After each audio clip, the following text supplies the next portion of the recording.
Hey, welcome to the stream. We are setting up now. What is going on here? Thank you, Terry. I did check. I appreciate it. Alright, tonight's Galactic Battle Playoffs have just begun. We've got CHB versus SSS. CHB had to beat ESE to get here. And SSS beat WoW. So, yeah. Let's see. Last season, CHB was the winner. And let's see, there's a history button. How do we get the history button here? Well, that's my... here we are. Okay. So last season, CHB ended up beating Dream to get here.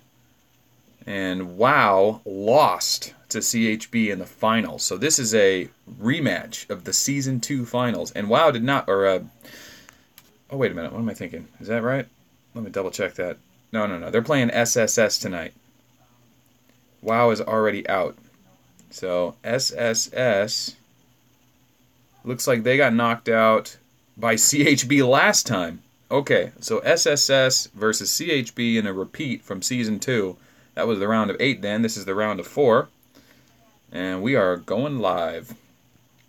Alright, so if it's your first time tuning into a stream tonight, I will do a quick introduction to how the Galactic Battle works so that we can be on the same page. Okay, so the Galactic Battle is a very small map. It is the top left corner here. It's a rectangular size. It's a rectangular shape like the size of a cell phone, right? So it's taller than it is wider, or is it wider than taller? Oh, I think it's taller than wider. Oh well. Anyway, basically it's the top half versus the bottom half. So if you're on the bottom half, the top has a fog of war that you cannot see in unless you move your arc into the area. When you move your arc into the area, you can see all the tiles around you and nothing more. The point of the game is to beat the other team by taking their base. This is the SSS base, and on the opposite side of the map, it is the CHB base, right here. Hey, how you doing, Johnny boy? All right, so we've got CHB on the top half. We've got SSS on the bottom. And looks like SSS is showing up in force. And all these little baby arcs, these are probably the majority of their players that basically don't have tier 10 or tier 11. And they know that's what it's going to come down to. So they said, hey, bring your alts in, bring your baby arcs that don't have any troops that are worth any points. Because if you get hit by an opponent and they zero your arc, when I say zero, that means kill all the troops on it that you didn't protect, because you cannot shield in Galactic Battle. If they hit your arc and massacre your troops, those troops, if they're worth points, like anything except for Rangers, it goes onto the leaderboard. And the Galactic Battle starts off where basically it's 0-0, and it's like a coin flip. You just decide if you want to attack first or if they want to attack first, but whoever gives away points, whoever falls behind in points, has to go on the offensive. Otherwise, the other team can just sit back and wait, and they win the game by points. So you can either let 12 hours run out. It's a 12-hour game. If you have more points than your opponent, you win. Or if you take their stronghold and hold it 2 hours nonstop, then you win as well, and the game ends early. So in this game, what we're expecting to see is a lot of Ranger fights, and then when someone is really dominating the stronghold, they've been holding it for, say, 20 minutes, then you'll expect someone to send a bigger march to clear it, more than just Rangers. So right now, we don't see anyone in, but it takes 1 hour. You have to have an army stay there for an hour, and you can continue to send more armies behind it as long as your team never loses possession of that garrison. Like I said, you need to have vision to be able to send to it, and that's why they're surrounding this one here, and that's why they're starting to surround this one here, so that if somebody wants to clear it, they have to fly their arc over here, and in this high in the game, instead of flying it, they'll probably gold march, where they just pay a gold, 1,000 gold, they warp, 1,000 gold, they warp, 1,000 gold, they warp, and it just happens really fast, instead of flying the arc, which takes forever. So, we'll expect to see someone come up right to the front door, and then hit one of the arcs to get it out of the way, and once it's out of the way, then they can jump to that square and reveal the stronghold. Once they reveal the stronghold, then their whole guild on the opposite side, or the side they came from, can send to it. And even if they lose vision, as long as they originally sent, they will be able to let their armies land. It is beneficial, obviously, to have vision of it so you can keep resetting your weenies I haven't done the weenie video yet. I'll probably be leaking that tomorrow. And that weenie is just like a level 1 to level 20 commander that you have that doesn't necessarily have a lot of high leadership or great gear. Their job is literally just to be a placeholder. So when you attack one of these, your army stays there, and every time someone defends it or attacks it, there's 10 seconds between each fight. So a weenie will buy you 10 seconds for your bigger, stronger guildmates to send bigger marches or armies that can counter whatever's in there. So you use weenies if you're not one of the bigger arcs, which goes back to my original statement about how all these arcs here are only level 9 and 12 and 17. You can rest assured these guys all are probably level 20 or 21 arcs, and these other guys that have their big arcs in here are going to be doing the majority of the fighting until called upon. So these guys can probably log out of those accounts, log into their other accounts, and jump into the GB and fight when it gets serious. But for now, they're just using weenies and rangers to try to do a kickoff and hopefully catch somebody and get a point lead, because you want to be the defender. You want to get more points so that your opponent has to come and beat you. And that way, when they come to you, if they decide they want to take a garrison, you can, right here, right, if they want to take this capital, you'll know exactly what army they have and how to counter it. I know this knowledge is coming really fast, especially for you beginners out there. If this is your first time watching a video breakdown of a capital fight or a galactic battle, feel free to start over, watch it again. I'm sure you'll pick things up that I missed I said the first time around. But yeah, there's a lot here, and this GB has somewhat different rules than the normal game. One of the first rules being every time you get hit, you automatically get warped. Every piece of real estate over here is treated as enriched, like you know in the gold area on the map, the enriched area. If you get hit, you get warped. You can garrison yourself like normal with rangers and black holes if you think someone might be sending a point march to get a point lead. Sometimes it's okay to send a Trojan horse that has a bunch of armies on it and hope that your opponent, you know, tries to strike into you to hit you away from their stronghold so you don't get vision of it. Sometimes they'll send a point march. You can catch them with black holes or tier suppression beating commanders. But yeah, so that's how it goes. If you get the right side stronghold, let's say you hold this one on the right here for an hour, then your team would get complete vision of this half. As I said at the beginning, when you're on the bottom side, you only see the bottom half, and when you're on the top side, you only see the top half. So in order to get vision of the lower areas, you have to manually fly in, or you can jump using gold one square at a time. Or once you take a capital, you get half screen vision of their side. And when that happens, you are allowed to target their capital here without ever flying all the way over there. So it gives you a huge advantage. One of the hardest parts about the galactic battle is keeping an arc near this capital to have vision so you can keep resetting your weenies and armies. Because once you're in range of your opponents here, they have faster flight speed to attack your arc. But also, you know, they don't have to reveal you. You're revealed to them, and you can't see them. All you can do is garrison yourself and try to counter what they're sending, or just use a bunch of rangers and black holes or whatever. So we'll take a look here what's going on to figure out the posturing. CHB is the defending champion. They have Vera, and it looks like they are sending in an arc to do some scouting.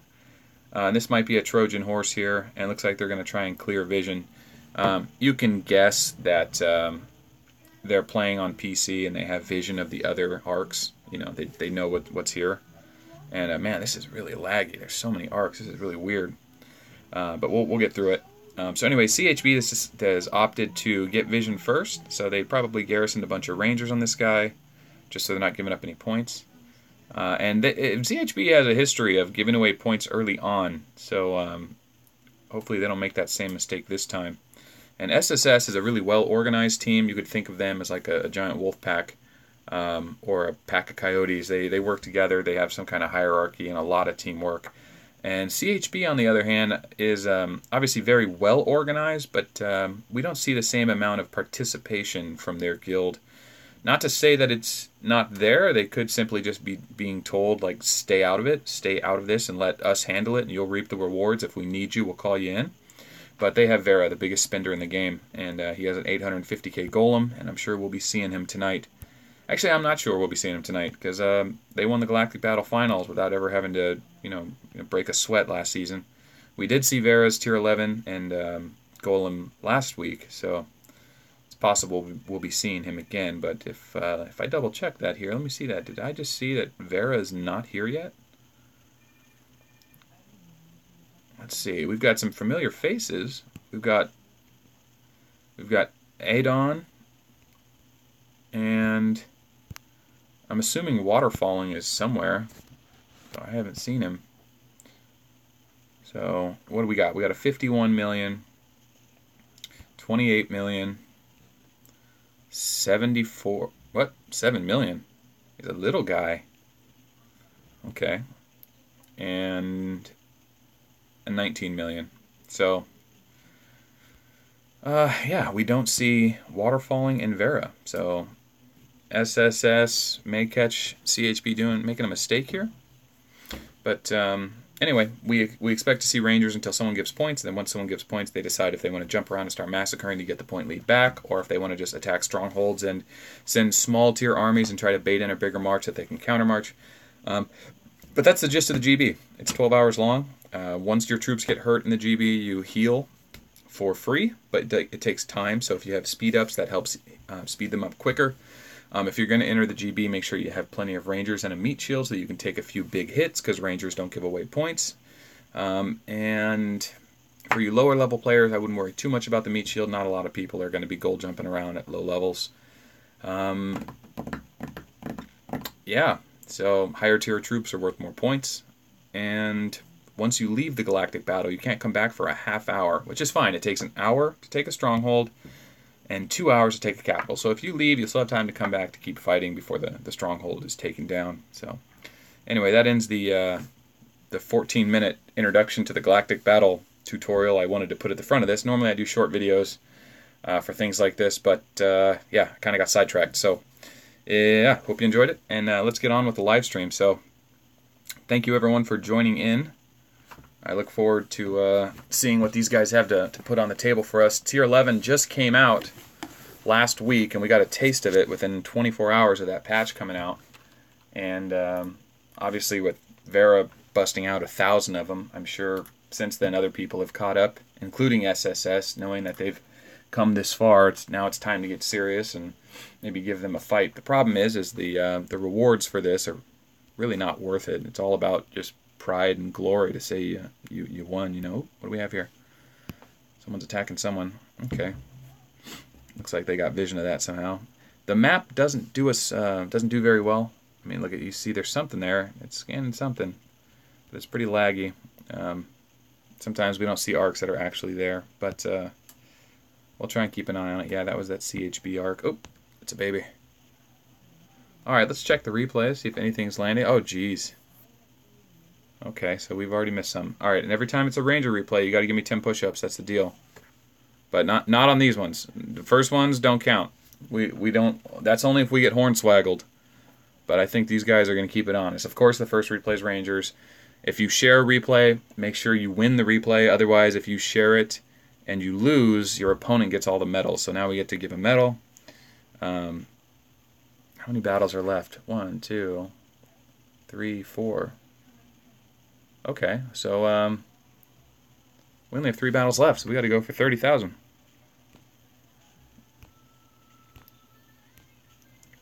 And 3. All right, and that gives us the 24-hour boost. So let's see, have any points been exchanged? And we'll go back to the main screen here to see if any points were exchanged. And no, we're still at 0 points. Okay, so 15 minutes in, no major action. We've had a couple dummy arcs to kind of check things out. I totally just did that, huh? All right, so I did those donations. You guys can see what I did there. I'm afraid to look at Wolfie's message. If it automatically goes to it, we'll look. No, it didn't. Okay. You're welcome, Wolfie. Thanks for watching. All right, here we go. Back into it. I got the double 24-hour speed ups. I'm going to show you how that works here in a second. Some of you elder players probably already know how this works, but some of you new guys may not. Okay, so every time there's an event, you get these 4 quests. In these 4 quests, 2 of them are for you, and then 2 of them are for the people playing that you're watching. They want you to donate to them, and by donating to them, you get gifts. And by being a person that gets donated to, you also get gifts in the form of small prizes, but also these fancy little purple avatar around the screen. The more you get, the better your rewards become. Come on. Oh my God, are you serious? We got to click on, there we go. Change avatar, These are all the ones I've unlocked. I don't know how to get these other 3. The last time I was in the GB, it says I have 0 points to unlock my next one, which means I'm maxed out. So do not donate to anyone who already has a purple avatar, because the points aren't worth anything. They have to increase the rewards. But anyway, okay, let's take a look back at what's going on here. Looks like somehow CHP has vision of that arc. Oh, it's that, maybe that one's seeing it. Yeah, if you go attack somebody and you are not in their vision, it does not give them vision of you if you attack them. It's just, you just send your troops and they go. Okay, so the 4 quests. The first one is, this is just saying sending a medal, right? If you send 1 medal, 100 points, you get a free set of 10 magazines. If you send 30,000 points, you get 2 24-hour speed-ups. It's huge, but, you know, they're not cheap. So if you are going to give away, and if you have 30,000, you might want to give away all 30,000 in one event instead of spreading out 1,000, 1,000, 1,000, because the rewards are 100, 5,000, and 30,000. So that's the first one. The second one is receive a medal, right? But if you're not in the GB, you can't receive a medal. And then the third one is give a gift, but this is through, instead of being for this particular GB, this is for the entire GB, the entire season, starting from the first day of the playoffs. So far I've donated 330,000. By the end of it, I will have spent 400,000 to get my plus 20 there. And then the last one is Superstar. This is over the entire event, how many medals you received. And right now I'm still in it at 14. I think I might make it to the finals, final 32, and I might get myself another Rita. Nope, never mind. I'm not getting a Rita. I had to be in top 3. Yeah, man, you're welcome. Thanks for tuning in. Thanks for joining us here tonight. Let's see. Who is on top of this list right now? Let's keep an eye on it. We've got Vera. Okay, Vera is here. Oh, wait. Sorry. No. Vera is the most awarded player of the whole tournament. It doesn't necessarily mean he's there. But if you want to take a look at that leaderboard one more time, I'll give you guys a little icon on how to remember Vera's name. It's like a little potato man. He doesn't have... It's like 2 Chinese Hanzi symbols, I think they're called, Hanzi symbols. And there it is. So it's 2 Hanzi symbols, and then the second one is like a potato man. He's got like no legs and no arms, and his head's chopped off. It's just like a little V with a hat on. But that's Vera. Anyway, he's the lord of the game. He's got 240 million power. I mean, it's a ridiculous amount. This guy gains power like crazy. But he's got the newest troops, the biggest commander, and he's the boss of the game. So when you get to go against him, he's the guy to beat. And we got to go against him. He did a number on us, but we had fun nonetheless. It's definitely worth doing, and we'll do it again. So it's not hard to get to the Galactic Battle Playoffs, guys. It's all about smart play. There's a lot of bad people at that. There's so many bad guilds at this game that just don't know how to organize or teamwork or how to play this battle. But if you watch these videos and ask questions and join our little community, you'll get real good real quick. There was a lot of guilds that made the top 32 that probably had no business being in the top 32. They were still on just getting tier 9 or just had tier 7. I think they all had tier 9, but barely. So it can be done. You just got to be organized.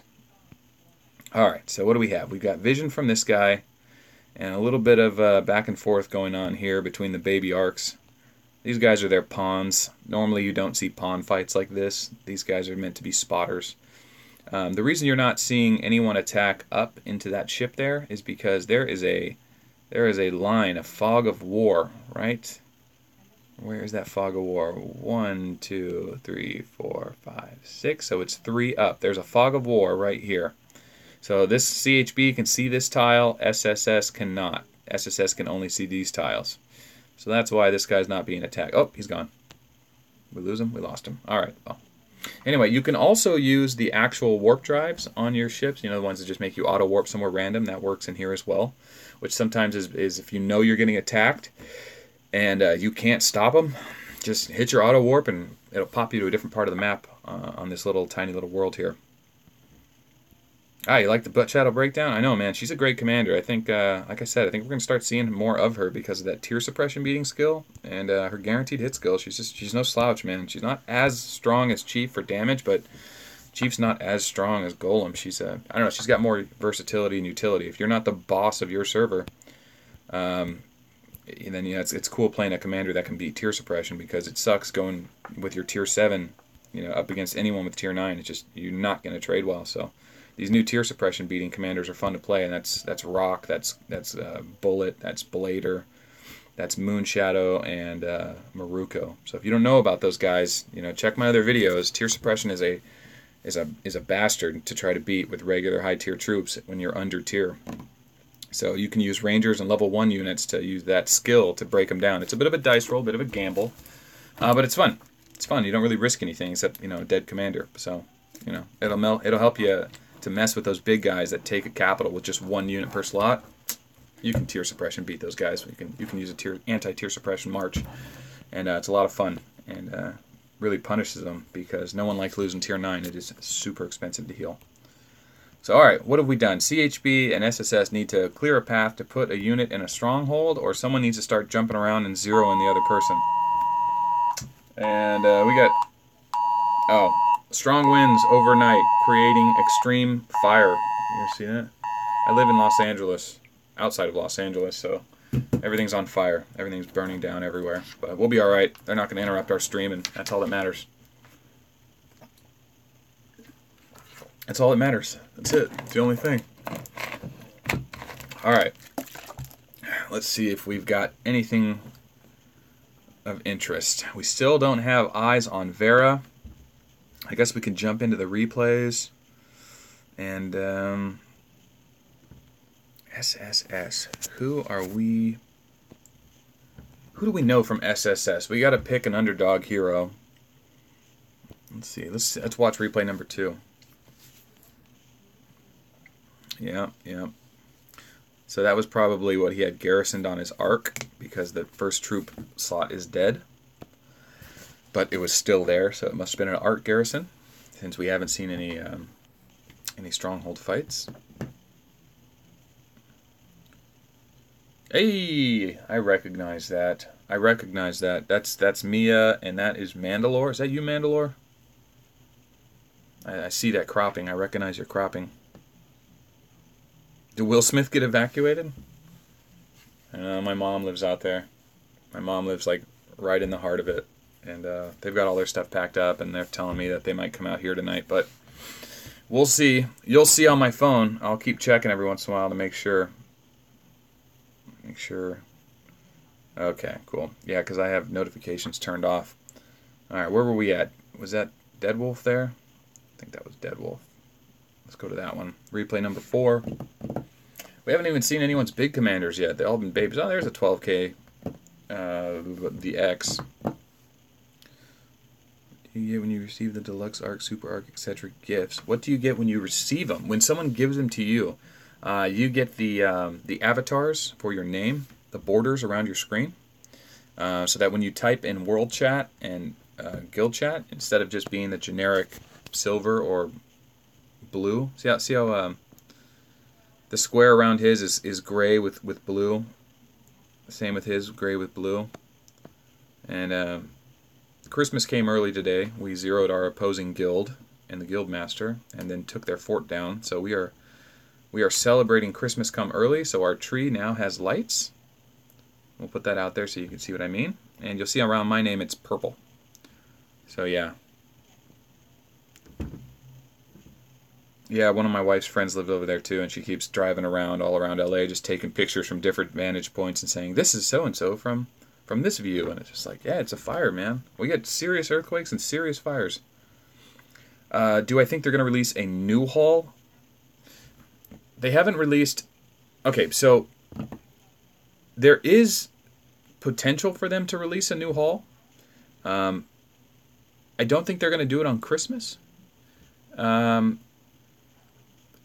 I know that they're going to want to bring back the holiday sleigh because so many people asked for it, and that was like a $100 pack last time, so people are probably going to buy it. If they do another arc, it would be, or another haul, excuse me, it would probably be one with resistance weakened effect. And the reason I say it would be one with resistance weakened effect is because they would give benefit to the stronger players first. They wouldn't give a strength and weakened effect because that benefits attackers. Resistance weakened effect is good for like speed of God and the Ghost Mask and like gear Rogers uses basically, because when you plant Rogers or Golem as a defender in a garrison, the opponents are going to send Stella and X and Plasma and infantry to counter it. They're not going to be sending walkers unless they're total badasses like Lurgo. So the resistance weakened gear is the benefit, and that would be the haul I would expect, if any. If any haul, it would be a resistance weakened haul or a new game mechanic. So I don't know what the new possible game mechanic would be. I've never played a game like this before to be like, hey, you know that one game that's kind of like this? Hey, maybe they'll use that thing. So, yeah, I know. I want the haul too, man. It's a sick haul. And not having that haul, we didn't used to have hospital events. That's like a new thing that started 2 or 3 months ago where they increased the hospital size 10 times on the weekend so you can really fight it out. Before then, it was just like if you fought with anything over, you know, whatever your max hospital size was, those troops would be lost permanently. And that was like, you know, early on in this game, that was just like so depressing to lose that many troops. But, you know, after a year of playing this game, I could tell you that losing 600,000 Rangers, I do that every day, just messing around with Bullet. But losing tier 6 and higher is really painful. It's so expensive to build. Oh, you know what? You're right. The APOC haul actually has that. Yeah. It does have resistance weekend. Then I guess the next would be a strengthened weekend. That's the only other mechanic they really haven't exploited, strengthened weekend effect, which would be cool, like an aggressive haul, you know? Give it, like, marching speed.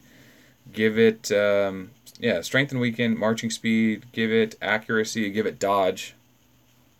Not necessarily all the stats of APOC, and it doesn't need to be a super haul, you know? It sucks because the Diablo haul and your APOC haul pretty much get taken to maximum, you know, and it's like so expensive in Melange to do that. It's like 15 million Melange. It's ridiculous. Melange. I'm sorry. Melange. That's the proper pronunciation. I never watched Dune. I never read Dune. I did watch Dune. I just don't remember them saying Melange, but all right, what do we got? We don't have Vera. I don't know what Vera does for a living. He might be traveling. He may not be coming at all. I don't know. It's unlike him, though. He's usually the one guy that's always here. And waterfalling. Where's waterfalling? So SSS is... Look at that meat wall. I mean, Jesus. They really got a cone going there. It's just going to be easier for CHB to go around it, you know. Just come in the side. But, you know, make them pay for it, you know. Don't make it easy. Suave has a good video on how to acquire a melange. I personally, I use mop-up tokens. I have more than I could ever use in a day or a month. If you farm 330 with tier 9 or 327 and do the dodge thing, you can get 500 items a day. But I mean, you're talking serious farming. Like there's nothing fun about it. I would rather farm monsters because I can farm monsters and get magazines instead. But yeah. You can always, you know, use the gold to build items and sell those on the market, but I don't know. You can you might be able to get more money for your gold on buy one get one melange day. Instead of building recipes, you can just build buy one get one melange, or buy the buy one get one melange. So melange. Can I have tips? I'm the newest player in the newest kingdom. Well, first off, congratulations on picking the game up. Second, thank God you're on a new server. You do not want to start this game on a server that's already developed. You are too far behind. And it is really hard to catch up or even stay relevant if you fall too far behind. So, yeah, man. If you're early game, take advantage of the dodge mechanic. Dodge is really strong because guaranteed hit in commanders doesn't really come into play until later when people have more expensive commanders and faction commanders, which people won't get right away. So yeah, go with the dodge mechanic. Pick up infantry and airships or whatever you want to play. I personally went airships because airships are so tough. They can farm tiles without losing as much. Not that you lose a lot in the first place, but I liked airships. They were fun. I like the awakening on airships because it hits all tiles and not just the front row or the front and back row or front and back slot. So yeah, make a lot of friends, get a strong guild, fight for capitals, try to take over Centicon, hit other players a lot. Yeah, and my buddy just started and want to get on my server. I'm not sure what you mean, but 100,000 Mullanes, you know, once you get all your gear to level 13, 13 is a good place to stop at and say, okay, my gear's 13. 13 is a good level. After 13, you really start paying a lot to upgrade your gear, and it's not really as worth it, right? I mean, you get the same amount of plus stats as you do for a 13 level as a 14 level. It's just way more expensive, and you have a higher failure rate in the process. So, you know, be careful. Don't go too high on any one piece of gear, because I assure you, later on down the line, you'll say, man, I wasted a lot of Mullanes on that. Like, I never took any Gales to over 13%. I don't, level 13, I'm pretty sure. And I'm glad, because it was so easy to get the Nixaw pants and the Speed of God pants when they do come around. So, yeah. Melange, though, is a constant battle for me. It's like, you see a lot of these guys have a really high level gear, 30+ gear, and it's just like, I got a level 20 APOC hull. I use that for the majority of my fighting, and I am not interested in trying to get 15 million more lanes just to upgrade another hull or deal with the failure rates of upgrading gear, because it's just not that good. I'd rather spend the gold on release 10 and leadership events, get bigger commanders. What gear would you consider must-have? Well, I would say when the event comes around, the Skywalker weapons. People don't give them a lot of credit because the Apocalyptor weapons have twice as much attack. But once you get your research up there, every attack you do is a crit. So that crit bonus damage may as well be basic attack damage. So, and it gives that a better accuracy bonus. So I think Skywalkers are the best weapons in the game. Some commanders really want that stronger hit. Like Golem, he really wants to hit as hard as he can, so his crush hits as hard as it can. But other than him, pretty much everyone else, like Hoodoo and the X and Stella, they all want that accuracy. You know, they want that accuracy gear. So Skywalkers are sometimes a better choice than Apocalyptors in that regard. Yeah, 30+ in all gear. Some guys, well, mostly like the Black Knight. Like if you know that you're gonna have tier 9 before anyone else has before anyone else does, it's worth leveling up that Black Knight, because every level's 0.3%, and it really does make a huge difference. It just sucks so bad trying to use tier 7 to fight into tier 9. It's just the worst, man. You'll lose, 70 tier 7 airships to just one tier 9 infantry in a normal hit. Like, it's just absurd how powerful it is. But, alright, so back to the game here. We're 30 minutes into this thing, 35 minutes, and CHB hasn't committed to breaking down either side. So, SSS is just content to keep defending, and we still don't have any word back from Waterfalling or Vera. Now, if we're being honest, didn't Waterfalling have 51 million power? Is that actually Waterfalling with a new name? If anyone knows, say so. Let's see.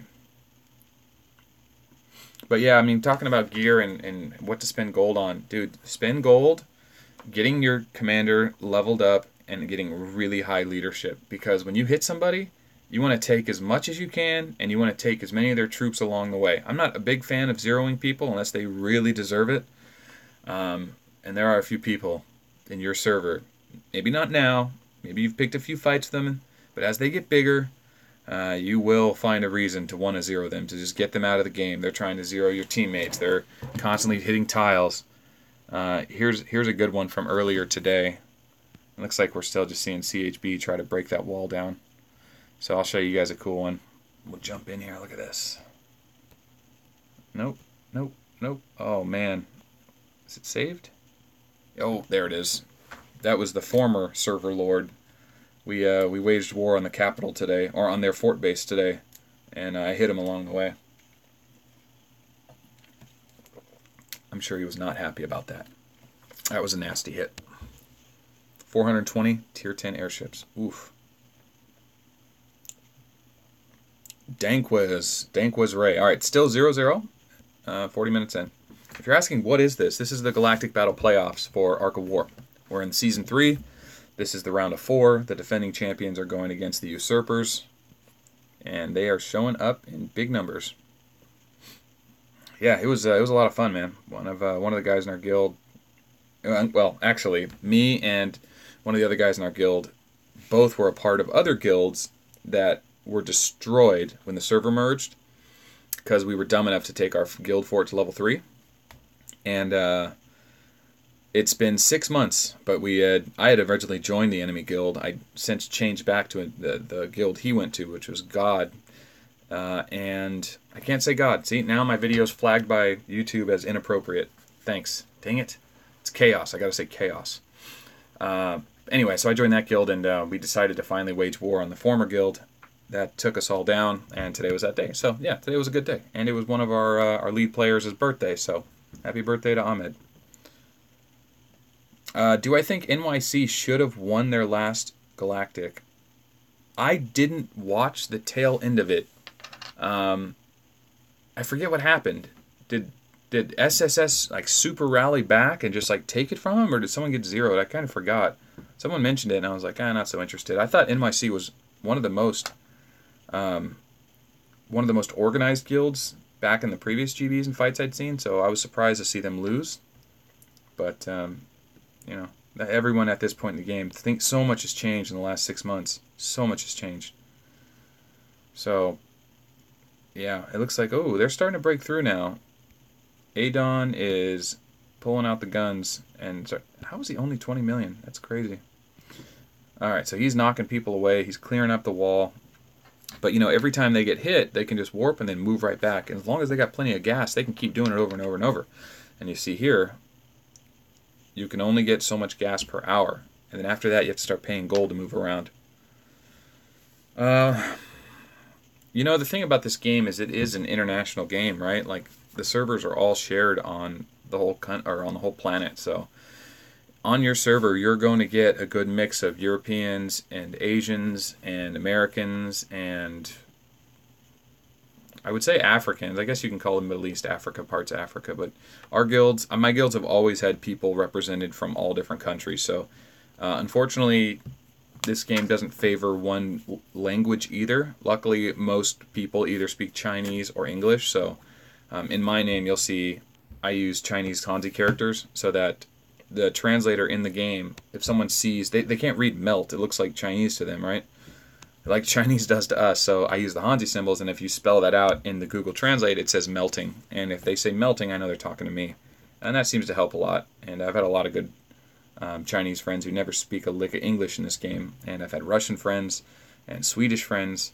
But, you know, try to just make us friends with as many people as possible. And, yeah, it's not perfect. A lot of my guild right now speaks English. It's the primary language, so that's really nice. It makes it really easy when you're coordinating big attacks, because the language barrier can be daunting. If another person speaks in slang and you speak in slang, the translator doesn't pick it up right, and it just looks ridiculous. So, all right, let's take a look at the world. What's going on? Oh, I always like when the Chinese players, you know, comment and just say thanks, you know, for all the gifts given away, because you can tell he made an effort to notice that people were giving him the medals, and Vera ends up, CHB Vera would end up getting all the medals most of the time. So anyway, all right, so what do we have here? CHB still getting vision on the right side and breaking vision of the left side. What I'm guessing what we're going to see here is once the path is clear, I think Vera's probably just going to pop his big golem in there with tier 11 and make them come to him. I think that's what's going to happen. But we shall see. We shall see indeed. It wouldn't be smart, right? I mean, what they want to do is they want to start clearing all these baby arcs. And all these baby arcs, you better believe that they've all been zeroed, so they have only rangers on them, no tier 2. Which is quite a commitment to take all these farming arcs, these baby arcs, and zero them just for this fight. But they're serious. You know, it's not just 5 or 6 people. We're talking probably about 20 baby alts that just had their total armies massacred just for this fight. So quite the commitment. You know, you can tell SSS really came to play. It's going to take them a few days to rebuild all their armies that they sacrificed for this. So, oh, Chiro, boo. Oh, it's a Ranger replay. Well, we know it wasn't a point replay. we'll start doing the push-ups when we know there's points out there and they share ranger replays. If they get us, right? But what you don't want to do is you don't want to have like point battles going on and then you go to click a replay and it's a damn ranger battle. Boo. Nothing interesting about that at all. At all. Let's see, cancel that. Yeah, there we go. Alright, now Ichiro. Ichiro's a funny commander. We'll do a video on him soon enough. Which one is Vera?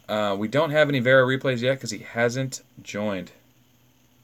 So right now, all we see is these arcs.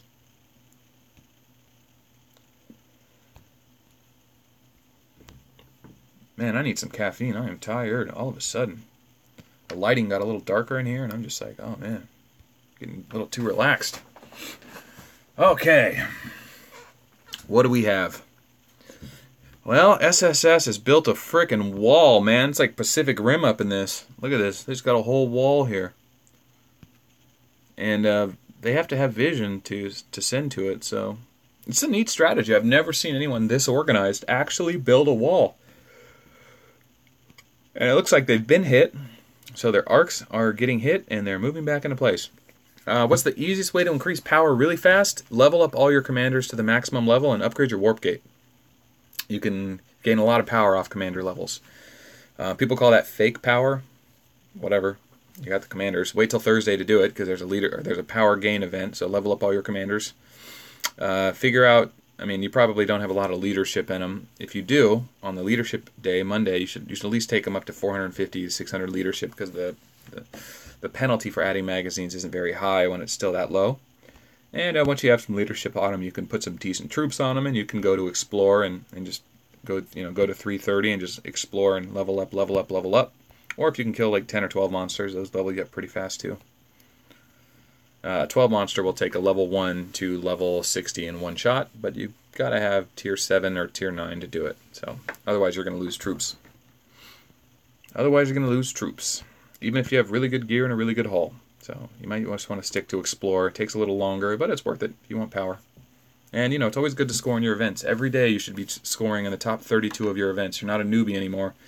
If you're watching this video on YouTube, you have access to so much Arc of War knowledge that did not exist when I started playing. There were guys like Mandalore, and I think that's it. I think he was the only guy making videos, and he would talk a little bit about Arc of War. But there's just so much to this game. You could spend days and days and days playing it for months and still not know enough to really consider yourself a veteran. Alright, we're going to get a soda. I'm getting tired. Alright, caffeine time. And we're not seeing any action here. Looks like they're moving another ship into place. But we can't do nothing with that. Not yet. Alright, I'll be back in about 20 seconds. Actually, I heard that power doesn't play into the equation on Ace. I'm not sure if this is true or not. Power doesn't play into the equation. It's actually leadership. Apparently, like someone said that support said, whatever your total combined leadership is, all of your leadership combined, and take 80% of that, and that's the first group of commanders you fight on day 1 of the reset. I don't know if there's any truth to it, but it does kind of make sense because I went from having like a total of 70,000 leadership to a total of 140,000 leadership in a month, and my Ace opponents got twice as hard overnight.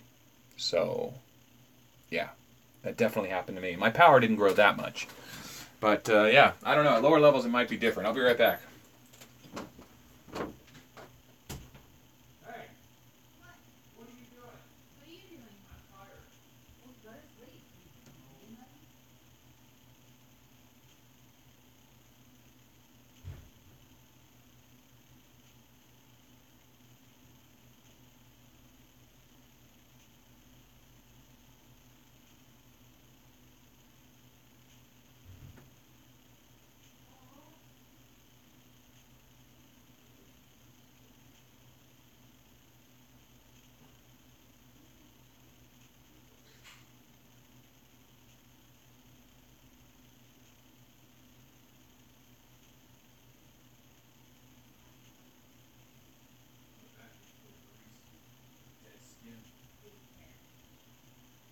Skincare products? You think that's what it is? You sure it's not just a bunch of dead, oily, nasty skin?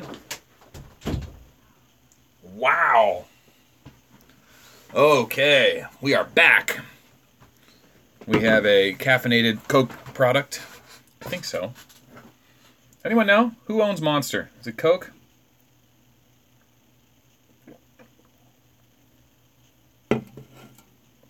Yeah, Lilith. Hey, Lilith's the shit, man. Let me tell you right now, Lilith is the most unrepresented commander in the game. With sick gear, Lilith's skill straight up says you will skip your next turn. With the Armageddon Hall, 44% chance that she makes the opponent skip their turn every time. And it works against Rogers. It's absurd. As a defender, Lilith is out of control. And she's a dodge commander. I mean, come on. But no one plays her. No one plays her because she doesn't hit very hard. But I don't know. I think Lilith is up and coming, man. I think I might eat into Lilith soon and just go on a rampage. We'll see. Yeah, Lilith is the bomb, man. Bomb.com. I never got her her white skin, her Christmas skin, or whatever it is. I need to get that. Wow, look at all these arcs, man. They are burning. What do we have? Do we have anything? No, nothing in the garrisons yet. Normally, the higher end players will stick a weenie into the garrison just to keep an eye on it to make sure no one sneaks in. Yeah, just another baby arc. Still no Vera yet. Just the main guys just leading the way. Yeah, nothing special yet. Let's check our world chat. X is a female. Are you going to do it when you did the bullet to Lilith? You know what? I might go... I might just dump Bullet because he's so easy to get back, and I didn't overcommit to his skills. They're like level 50. And I can always just dump into Lilith again. I did eat my Lilith recently. If you saw my other Leadership Grow video, I ate Lilith soon after that. But she'll be back to S in a couple months. Maybe sooner. We're having an A-class event right now. But anyway, I don't know. I might eat into her and do some really big Tier 2 fights just to prove what she can do. I don't know. So, alright, what do we got? What do we have here? I think the meta's going to change here pretty quick. I'm going to steal the name of the man god. That was a very bad translation.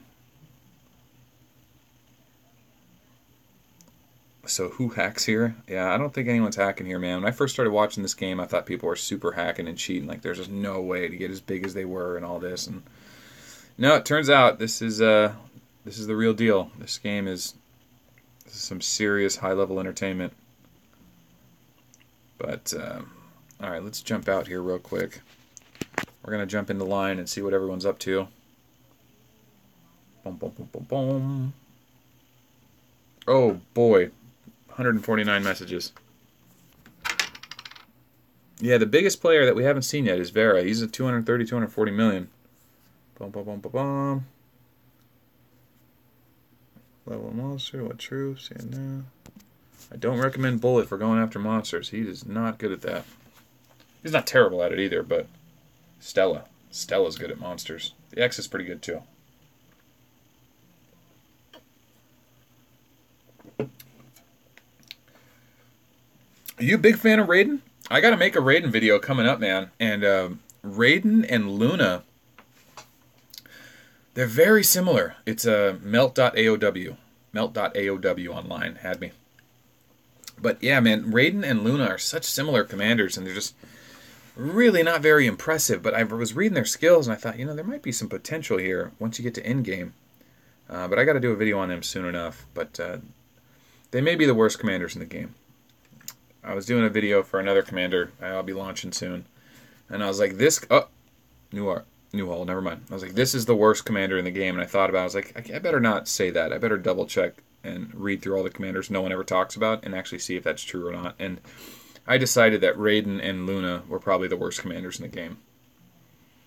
But I'm happy to revisit them, man. I am happy to revisit them. I just read through their skills, and I was like, there's just not a lot here. You're just not getting a lot of value here. You're like lowering defense and stuff. Yeah. Yeah, I mean, yeah, her skills just... The other thing about this game is that right now the meta is very much so like one-sided for big hits. You know, one big hit from a bigger commander can wipe your whole army, and I think that's a little absurd.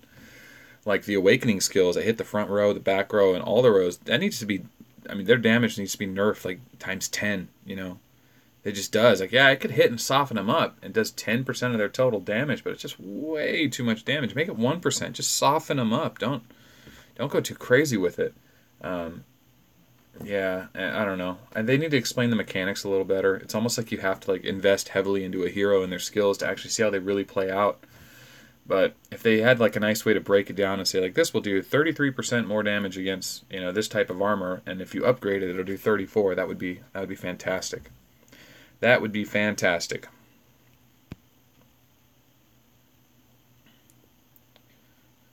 Would they work? Yeah, definitely. So what he's saying is, would tier 10 walkers work with infantry commanders? And the answer is yes. I will jump out of the game to check the score, but I'll also show you guys what that looks like.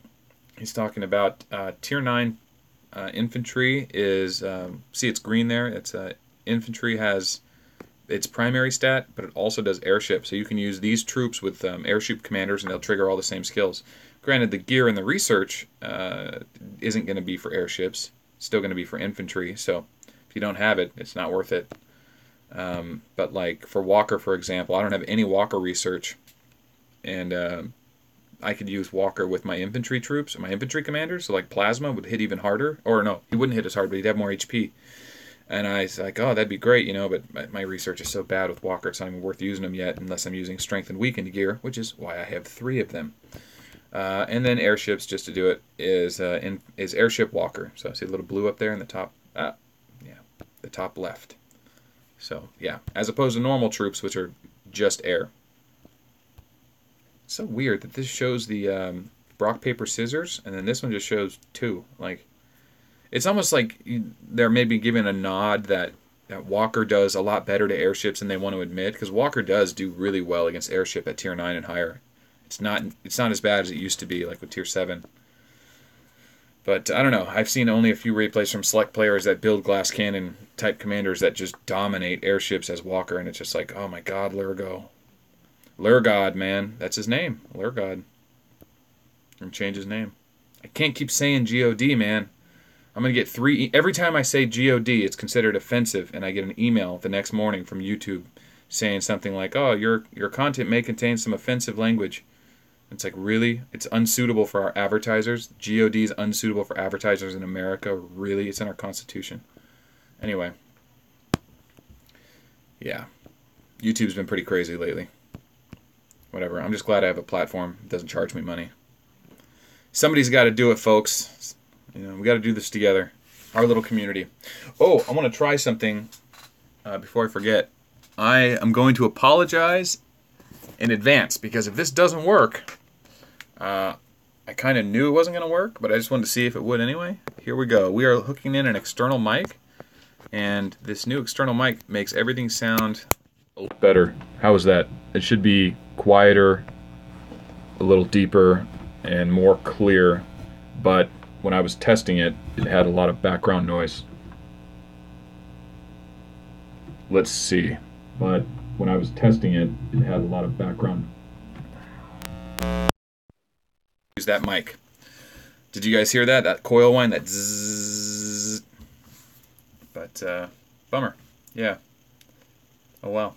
Had to get rid of it. It's too annoying. I tried to do videos like that, and it just drove me crazy. I had to reshoot a couple of my videos. I left it in the Golem video. I was like, I'm not redoing it. I don't know if you guys see how I do my videos, but I don't get paid to do these videos, so I'm not going to sit in front of a computer and edit that shit for hours. I figure out what I want to say, I get the replays and the stats, and I do like a soft run of how it's going to go, and then I turn that video camera on and I do it in one shot. And if I don't get it in one shot, I'll do it one more time. If I don't get it in that time, it's a struggle for me to do it a third time. So usually it's a second or third shot, and that Golem video, I hit it just how I wanted it, and then I went back and watched it, and I heard that coil whine, and I was like, it's barely noticeable in this one, I'm just going to leave it. So, a little bit of information about my channel. You ever find that Golem video? It's got a nice coil whine to it. If you search Melt AOW, You should find me. People add me every day. Let me see. If you guys want to add me online, please do. I'll be glad to answer questions and help out and whatever. This is what I do, man. This is my hobby. Add me. I'll be your friend. Melt AOW. God, Bullet. He's so sexy. Such a handsome guy. Okay. Alright, what do we got? Back to the game. Let's talk. CHB still poking in, trying to get some vision there. Still no word on Vera. And SSS has been just taking hits. I think the score is still 0-0. I didn't double check.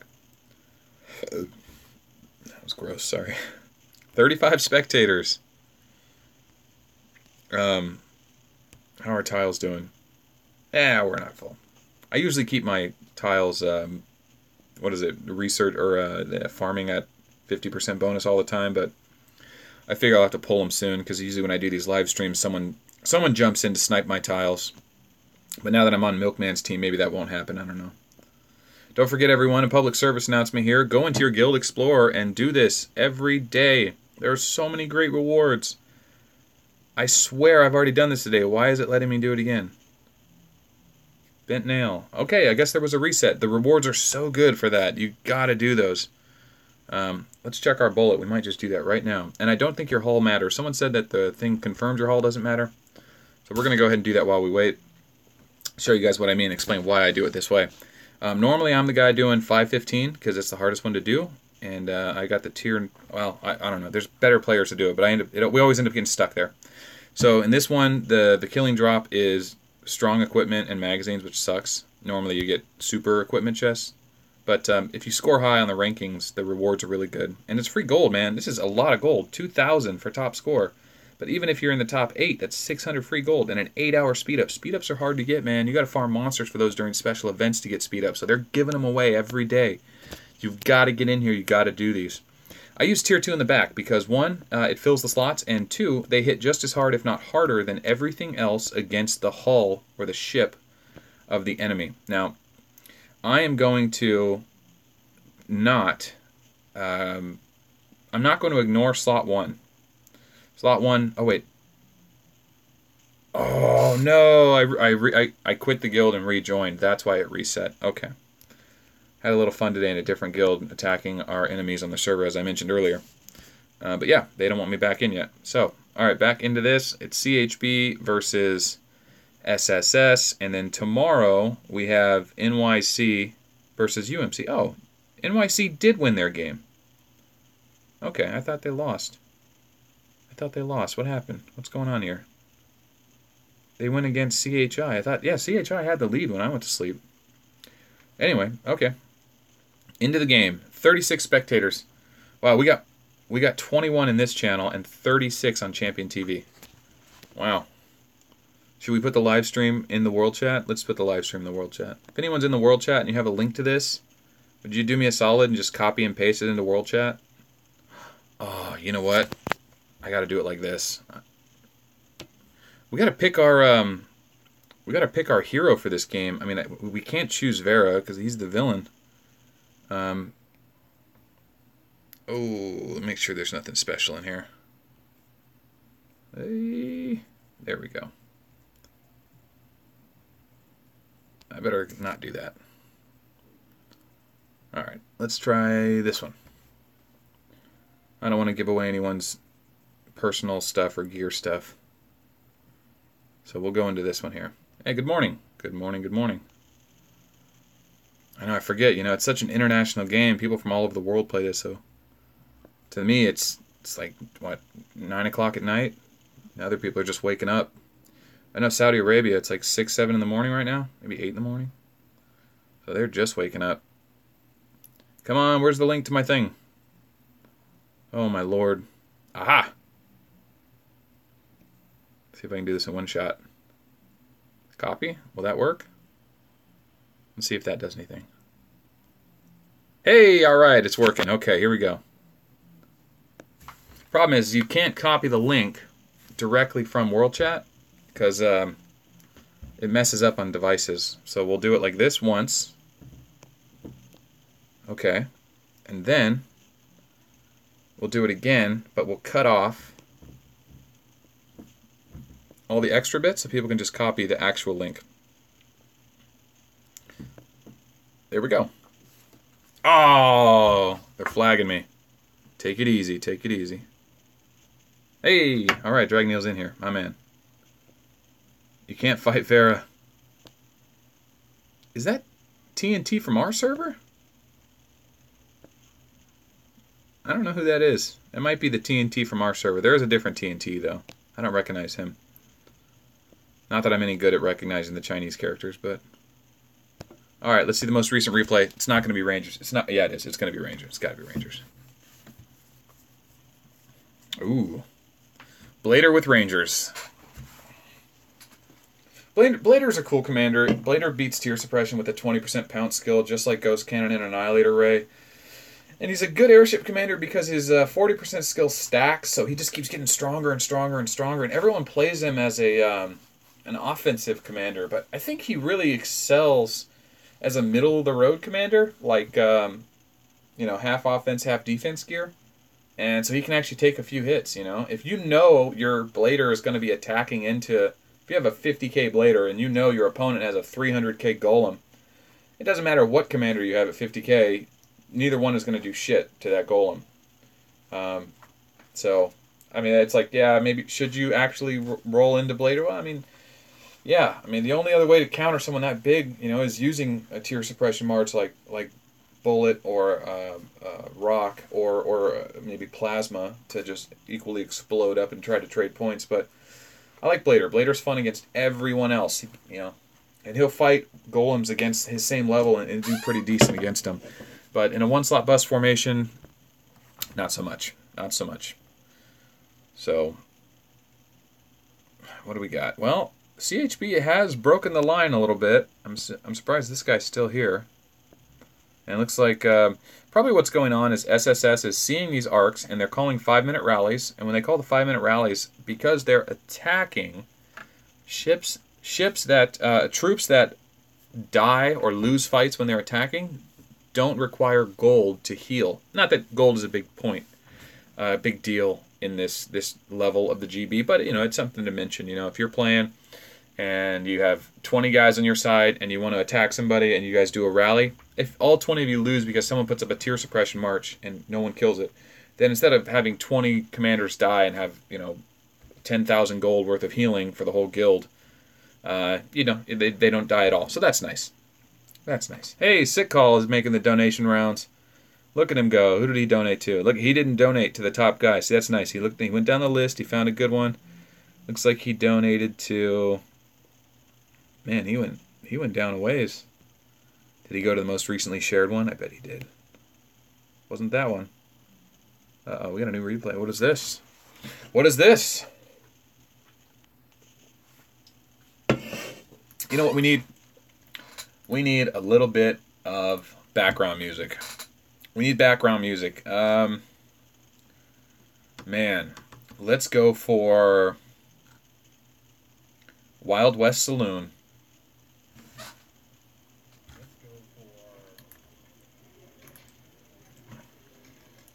How's that? I think that's perfect. Probably can't even hear it. I can't play copyrighted music because then I get emails from YouTube saying that my content is copyright protected and blah, blah, blah. I was expecting a loss. So, yeah, I mean, so, you know, the funny thing about this game early on is it doesn't, when people say, like, oh, I beat so-and-so commander, he's not that good. It's like, let me tell you something. That person that's playing so-and-so commander might have the completely wrong gear on, or no gear at all. And the research they have on those troops might be way higher or way less than you know of.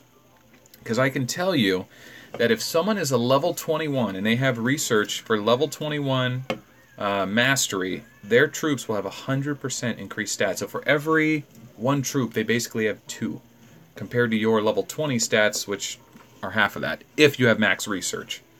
So, unless it's an equal, you know, leadership and research and gear, it's really hard to say what's what. It really is. And occasionally some commanders just get a good roll when they really shouldn't. But it happens, man.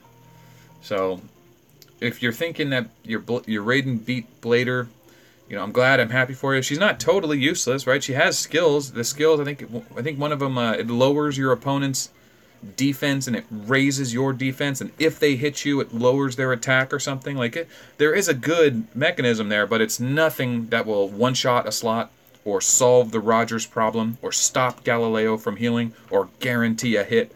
It's just a useful skill. It's not totally useless, so just something to keep in mind. But if you know something I don't know, dude, share it, man. Not a lot of people play that hero. If you're seeing things that people don't know about, make a replay. Put it on YouTube. Tag me. I'm all about it. Dude, YouTube's been going through some stuff, man. I'm not a YouTube politician. I don't know their deal. I just hear a lot of things, and I see the type of emails I get. And if I'm getting emails saying that I'm saying God is controversial for their advertisers, that's a problem. That's just weird. That's weird, you know, whatever. Even if you don't believe in God, I don't think atheists are up in arms complaining about people saying God. You know, I don't think their advertisers are worried about it, but I don't know. I kind of feel like they're using that as an excuse. Watch my account get banned for criticizing YouTube, like we're at that stage of Orwellian affairs.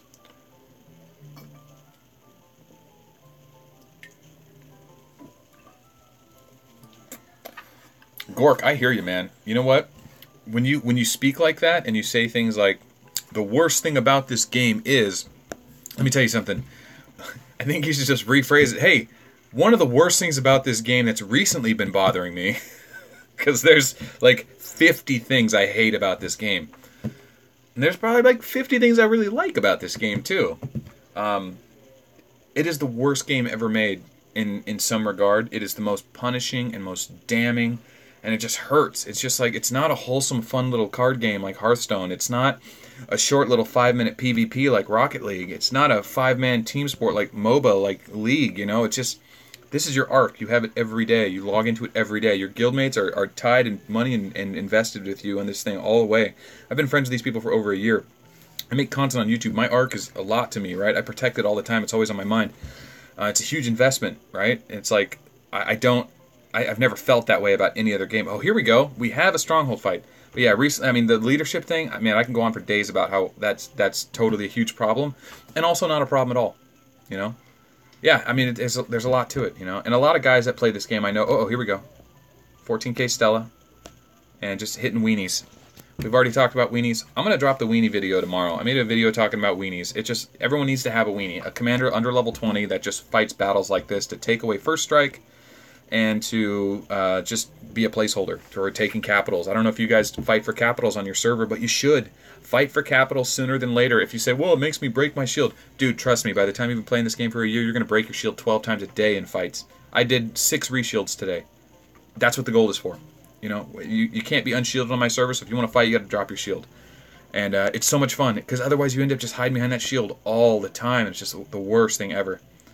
So get out there, fight, and fight for capitals. You send your weenies. Use your weenies to take away first strike. Tribe of Wars was the game that led me to Arc. Really? Yeah, dude, I'm a one-game kind of guy, and I don't discover games on my own. Someone tells me about a game, I play it with them until they quit, and then I just get obsessed for a while, and then I eventually quit. So, I refuse. I refuse to play any other games. No way. I'm not picking up any more games. I would have never started playing this game if I found it on my own. There's no way. I only played it because, oh, here we go. Oh, no, Grievous Plasma. We're going to see. Okay, 16k. Alright, so SSS is now trying to hold it. And CHB has officially taken it. And SSS has cleared it. Okay, so. Okay, so what's going on right now? What CHB is trying to do is they're trying to put a march so big on that stronghold that SSS says, we can't use Rangers to clear it. We're going to use a tier suppression march and just clear it. And when they try to clear it, that's when CHB wants to counter the march and kill the troops that are worth points and hopefully outscore them in that opportunity. But because CHB doesn't appear to have vision right now, there's no arcs around here, that isn't an option. These guys that were flying in were just remnants from when they did have vision. And now that the tier suppression meta has been figured out by a couple contributors to our community, and I like to take a little bit of credit, but whatever, I don't need credit for that. I'd rather hand it out, get more people involved. But yeah, now that that's figured out, people are afraid to send big marches because tier suppression can be beaten. It didn't used to be beaten. 2 months ago, before the playoffs started, people were safe to send a tier suppression march just to clear Rangers out, but that is not safe anymore. So let's see what we got. Looks like SSS is still just reinforcing here. And I think they've spread themselves out a little too wide here. They do have an arc there. Okay, just because it's not there, if someone is moving there, that counts as if they're there. No one else can go through there. Yeah, Yetis will definitely, with 400% strengthened, would totally not take any damage from those Rangers, and they would clear it. But if someone counter-marched your Yetis, which are worth 2 points each, then all of a sudden you have maybe 100 Yetis per slot or whatever you sent, and all of a sudden someone comes in and just one-shots you with one troop of tier 7 or whatever, and they take the lead, and they warp or they gold jump, it pulls their army out instantly instead of having to wait 2 minutes. When you send to a capital, your army stays for 2 minutes. You have to just let it stay. And the only way to get out of it is if you click on your arc and warp, or if you click to an empty location and pay 1,000 gold. Then you can pull it out instantly. So that's what people do. Instead of risking giving up points, you just pay the gold or do the warp at this high level. At lower level stuff, if you guys are still getting into the GBs and stuff, you can get away with a lot more. The game's a lot more lenient. People aren't willing to spend gold on the GB. They're not willing to spend gold to break shields. But when the game gets bigger and down the road, you will be spending tons of gold fighting, tons of shield. I mean, now I'm talking thousands of gold a day, easy.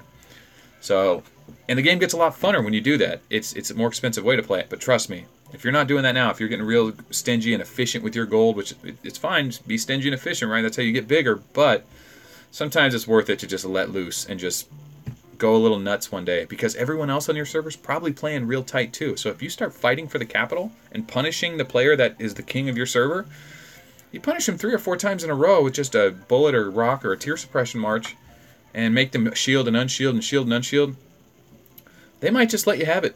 Not worth it to them. The penalty, the benefits of the gold and stuff, all you really get is you get your server name on the world, right? When people, or your name on the server, and a little extra gold, and you get to hand out titles. A lot of people don't know that. You can hand out titles if you're server lord.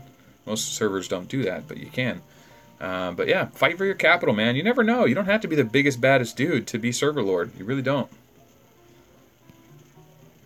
It's got to be scary. Just not worth it for someone who has it. You know, just because they have the biggest army doesn't mean they're the server lord. They can lose that big army. You can lose your big army too. So be careful what you send, but. You know, be smart, you know. If you have an opponent that just has a way bigger march than you, take a picture. Hit me up on a line and say, how would you counter this? And I guarantee you, whatever march exists in the world, I'll give you a counter for it. You may not have the commander or the troops, but I'll tell you the top 3 ways to counter it. I guarantee you that. So yeah, hit me up. Let me know. We'll have some fun, man.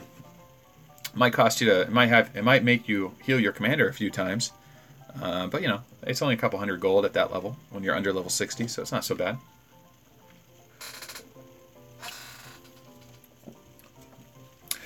Someone brought that up last stream, if I'd prefer Rangers be worth 1 point. And the answer is no. I don't want Rangers to be worth points. And I think Rangers take too long to heal in Galactic Battle. And because I main a bullet, I know I've healed literally 100 million Rangers. They cost a lot to heal, and you need a lot to kill high tier.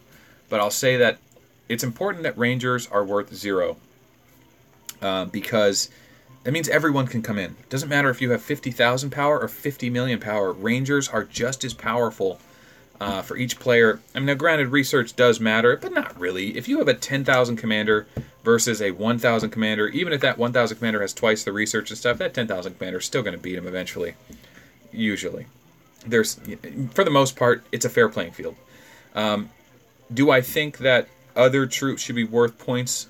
No. I think because there's that, you know, rock, paper, scissors mechanism, it really says that because of the way the GB is now, Stella's the best commander in the game. Because she's infantry, because she doesn't give points, because she has the ability of Wings of Eternity, has a 60% proc rate to do 1.5% damage, and she's free to play, and you can get her by just releasing every day, which is free.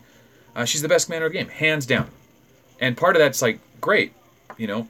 That means if you got into this game and you realize, like, oh, I'm 6 months into this game, I'm not walking away now, but I'm not paying for a Golem or a Rogers, what commander can I get? Simple. Stella. She's free, and she's the best commander of the game.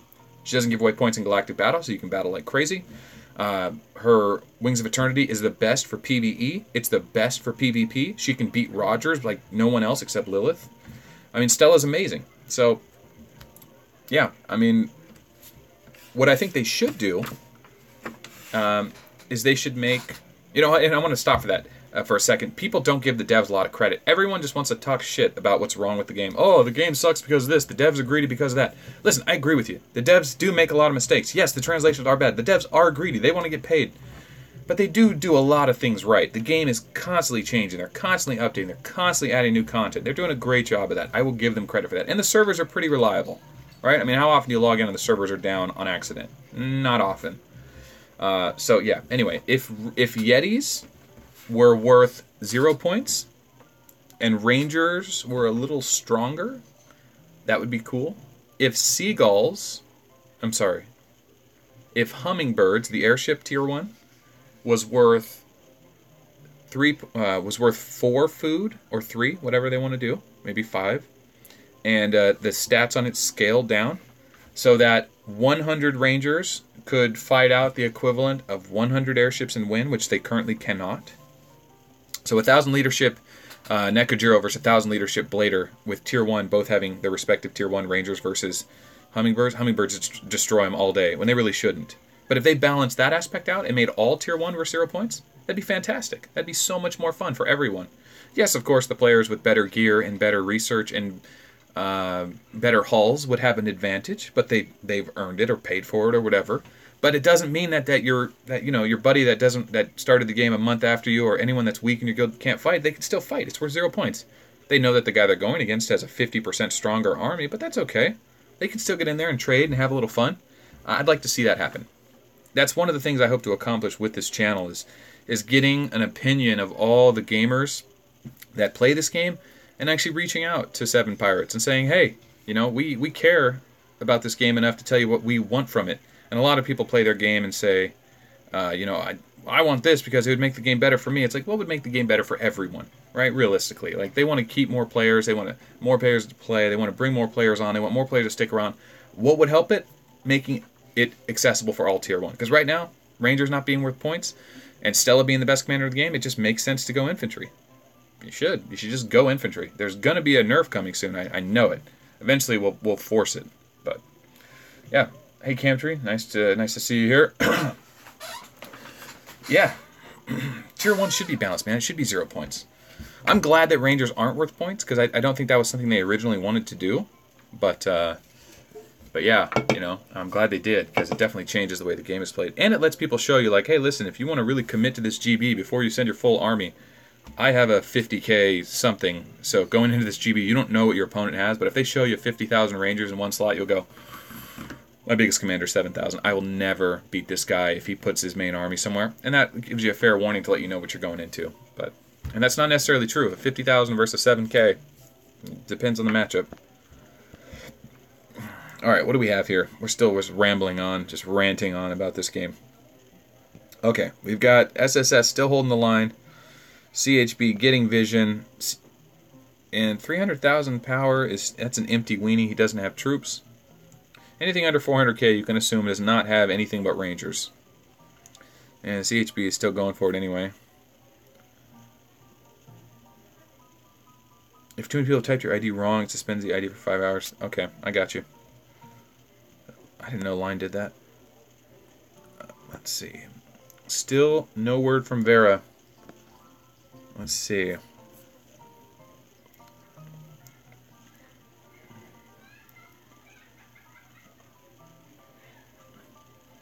Okay. So still nothing from Vera. Just posturing up trying to get someone to give away points. And this is a baby arc. No, 591,000 power. That means he has a lot of commanders that are at max level. But yeah. New to the game, so what's a good starting commander? Well, Flare. Flare's a great starting commander. That's why they give him to you. He's got a 20% guaranteed hit skill, and his 40% skill increases his accuracy and lowers their dodge or something, right? It's a great skill. It scales all the way to the end game. It's not as good as Stella and the X. Not as good as Lilith and Robin. But Flare will get you through everything, and you'll get him to S class eventually. So if you want to pour magazines into him, that's okay, because you'll absorb him one day when you find a commander you want better. I would put Flare as the quintessential B commander. I mean, in all aspects, you know, he's not the worst. He's not a C or a D commander, and he's not necessarily as good as, say, the X or Robin or Lilith. So he's a B commander, you know, and he's not bad to use. Once you get your first free commander event, it doesn't necessarily mean you need to go that route. You know, like early game, you haven't really figured out all your masteries and researches yet. So like you don't necessarily have to commit to airship or walker yet, because when you get to the final researches, you're talking 100 million for the last 2 levels. So what do you think we see more arcs changing from Diablos to APOC? Well, the Diablo Hall gives you 50% marching speed and 6% tier suppression. So if you see a bunch of guys in here using Diablo Hall, it's because they're fighting with Rangers, and Rangers do benefit from the APOC Hall, but really they care more about the marching speed at that point. And then once the real fight starts, everyone's going to switch over to APOC Hall because it's just better than the Diablo Hall, and the marching speed's not that important. At the worst parts, in the most, you know, time-sensitive parts of the game, they will speed march everywhere. Yeah. Any commanders that you have overlooked that are natural D, C, and B? Are you saying like commanders that are D, C, and B that are actually really, they have a lot of potential to be a lot more? Like they could potentially be mained and actually be a lot funner or more successful commander than a typical A or S class? Is that what you're saying? And if that is the answer, if that is the question, then yeah, absolutely. Yeah, so like Bullet, right? Bullet's the funnest commander in the game to play. I don't care what anyone says. Bullet, by far, is the funnest commander in the game. Because you use Tier 1 Rangers, and Ghost Cannon has a 40% chance to trigger. You need high accuracy, but it beats tier suppression. And it costs nothing to repair Rangers and heal Rangers. And when you have a lot of leadership, you don't want to risk 300 Tier 9 or 600 Tier 9 in just one slot. Because if you get destroyed by someone else's big commander, you lose months of resources. Months. And you can't fit them all. You lose them permanently. It's just the worst feeling in the world. And you don't need to hit somebody with your main army, right? You don't want to have to risk it. But if you send Tier 1, they just use tier suppression, right? No, Full Metal hasn't come out yet, I don't think. But they just use 1 row of tier suppression, just, 20% tier suppression, and then they just stack, a couple Tier 7, and 1 or 3 or 4 troops, or 3 or 10 troops, or whatever, can kill 1 million Rangers. It's ridiculous. But Bullet says, yeah, put them there. I'll land a Ghost Cannon eventually. You'll lose a lot in the process, but you're not totally assed out if you get hit, if you run into the wrong commander. Because at this level where I'm at in the game, you do send your full march, and you don't have time to sit there and organize how many you're going to send each time. You got 3 seconds to hit somebody. 3 seconds before they notice it. You bounce, you jump next to somebody, you target them, you auto garrison, you're in trouble. You've got to hit a preset march and just go with it. So, yeah. I don't know what Melt can do. I don't know what Elf can do yet. I think Elf is going to be strong, but I think it's going to vary. It looks like Elf is going to be more of a trading commander. Like, she wants to square off with somebody, but like in a fight where she's overwhelmed, she's just going to get destroyed, like most commanders. But like Galileo, for example, is that kind of commander. Galileo wants to square up with somebody, and he's going to rely on his skills to out-trigger them and to out-heal him and just keep trading back and forth, kind of like Grievous. The problem is Galileo is so susceptible to Raymond and Rogers and Golem, right? Raymond, Rogers, and Golem. Golem and Raymond will one-shot him, awakening him, just totally crush him before he gets chances to really start healing himself up. And then Rogers goes immune. So even though Galileo is still hitting Rogers, he's hitting for 0 damage. And if you hit for 0, you can't heal. You have to do damage to heal. So, unfortunately, the current air meta makes Galileo and most walkers, well, not most walkers. There are walkers that can fight. Moonshadow can fight. Hoodoo can fight. But Galileo just cannot square off against airship, and he shouldn't. But even then, like, infantry commander meta currently is Stella and the X and Plasma. And Galileo is okay against Plasma. Not great. There are better options. Hoodoo. And Stellas and the X's are going 1 slot bust. You need Galileo running all 6 troops, hitting troops every turn to heal.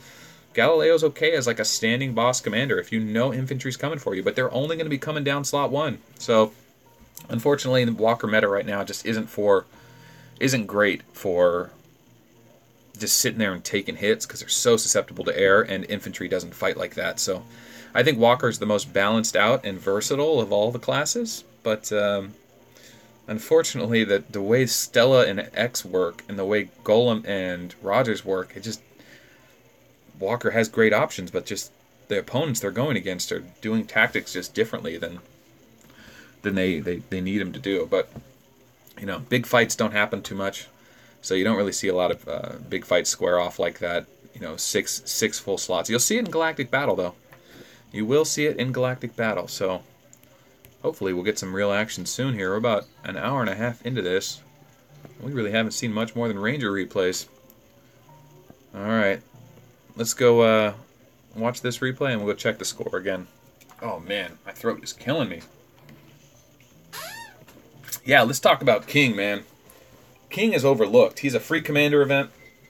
Super rare. Sometimes on a free commander event, once they do the free commander, you can go to the Warp Gate a week later and they'll have an event. And they'll do like a 10% chance to release King or 10% chance to release whatever. And they did that with Chief once and Galileo once. And they haven't done it again for King. And King is like Blader. I think his skill... is it 40% or 60%? And it triggers and stacks. And his other skill, what is his second skill? One of them is a stacking buff skill. Oh, no. The 60% one is, if your opponent dodges, you get hella bonus damage. You hit like 3 times as hard. Lady and Beast has something like that, but it's only 40%. But his is 60%, that if you dodge, he hits really hard. Which is great, because that means you intentionally do not get accuracy on him, right? You want him to miss, right? You want that skill to trigger, so you just stack him full of damage. Yeah. Actually, it's not guaranteed hit. It's if they dodge, it's a hit. And because Walker's biggest weakness is airship never dodges. So that means King's second skill is totally useless against airships. So you say, well, he's got that 20% skill to increase his crit chance and his accuracy, was it? No, there's crit. Well, at this level of the game, at maximum level, 120% to research to all stats, you crit every turn anyway.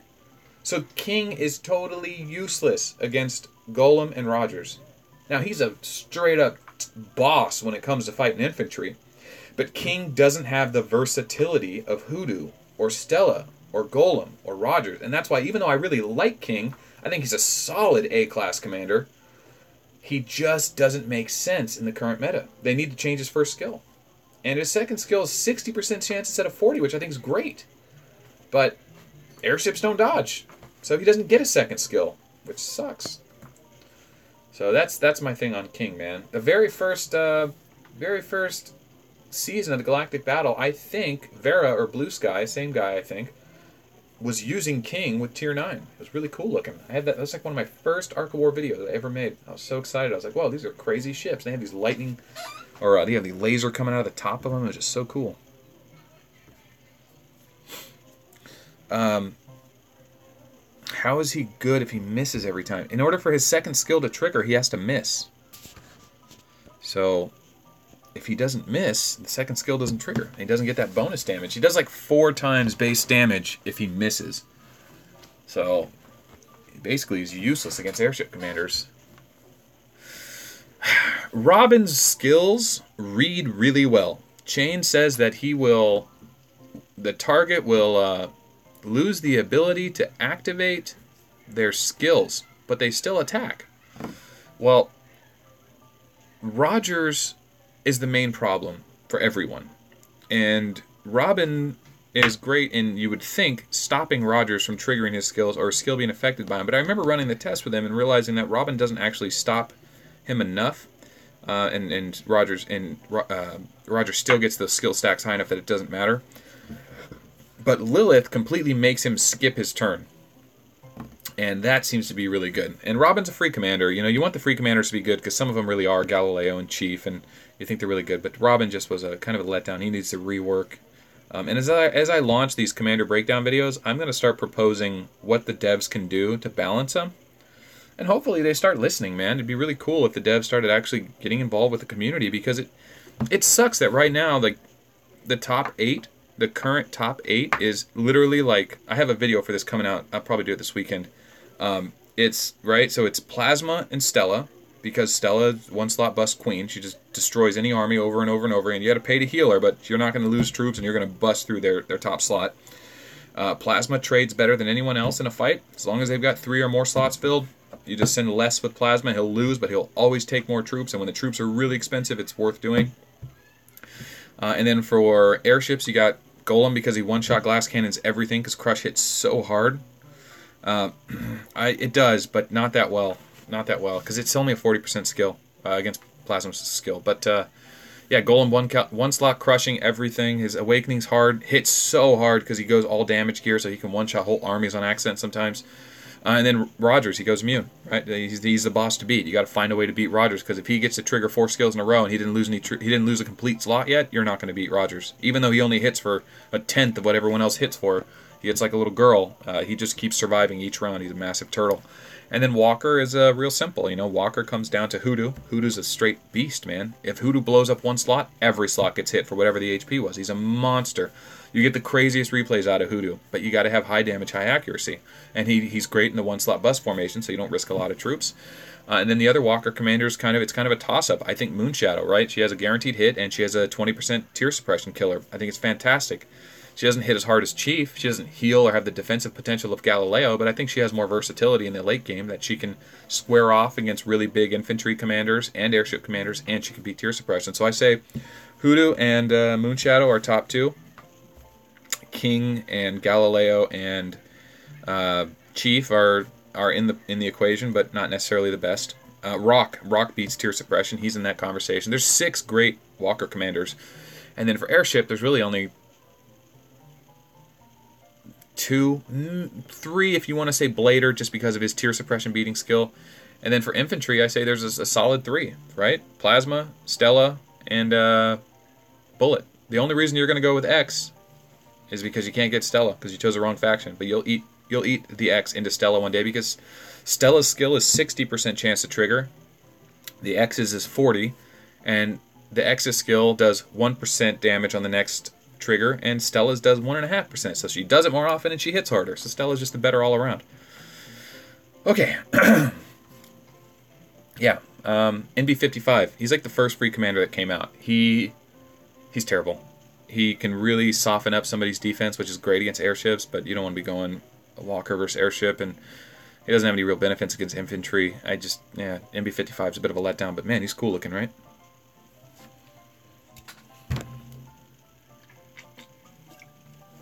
Yeah, I wouldn't get too excited about getting a real versatile lineup. As time goes on, you'll realize that it's better to just have like 2 commanders. Everyone's going to run their Plasma, because you can always trade, scare people off. Just, if they know you have a Plasma on your arc or on a tile, they have to send a very special march to trade effectively. But even then, it's never going to be perfect. And then your main commander, right? So having the other commanders to like absorb into one day, if you just want to make a switch, that's great. But I always tell people, you know, focus on one commander type. Go Walker, go airship, go infantry. Don't try to go 2 at a time. You're going to split your research up. You're not going to be ahead of everyone. Anyone whose focus is one commander, one research tree, this late in the game at 10+ million power, is always going to beat somebody that has 2 decent commanders. One good commander beats 2 decent commanders all day. So it's not as fun necessarily, but once you're confident that this is a good commander, you know you like this commander, go for it and really get yourself out there. You know, get a bunch of tier 2, challenge some people to some fights. And you'll be thankful of all the work you put into that commander is actually paying off. So, yeah. If you start the game and get Cerberus, is it worth maining him? Absolutely not. It is at best to put 900 magazines in him for the magazine event and then never use him. He's fun. Cerberus is fun. I put a video out last week. Cerberus is just a lot of fun. He procs the triple-headed attack. He's a dog. It's great. But all in all, he sucks. He sucks for PvP. He doesn't have an answer to heavy infantry dodge commanders. He doesn't have an answer to dealing with Walker commanders. They just have too much HP and defense, and the infantry is naturally weak to them. And great. You know, he gets multiple strike on airships, but he doesn't hit hard enough to take an airship down. He's great. He's got that little double strike, triple strike thing. It's adorable. Hydra-headed attack is fantastic, but it's just not a good commander. Not a good commander. You're better off with Nekajiro's sniper skill. 40% guaranteed hit, lowers defense by 60% or HP by 60%. That hits really hard. I'll take sniper all day over Hydra-headed attack, and they're both 40% skills. Dun, dun, dun, dun, dun. All right, let's get a look at what's going on. Looks like this guy's getting a garrison from his allies. Going to poke in, and man, it looks like SSS is holding the line here. No one's giving up points. Nope, looks like Vera just joined in. All right, so we'll go take a look at that. Let's take a look-see. 0-0, no points have been scored.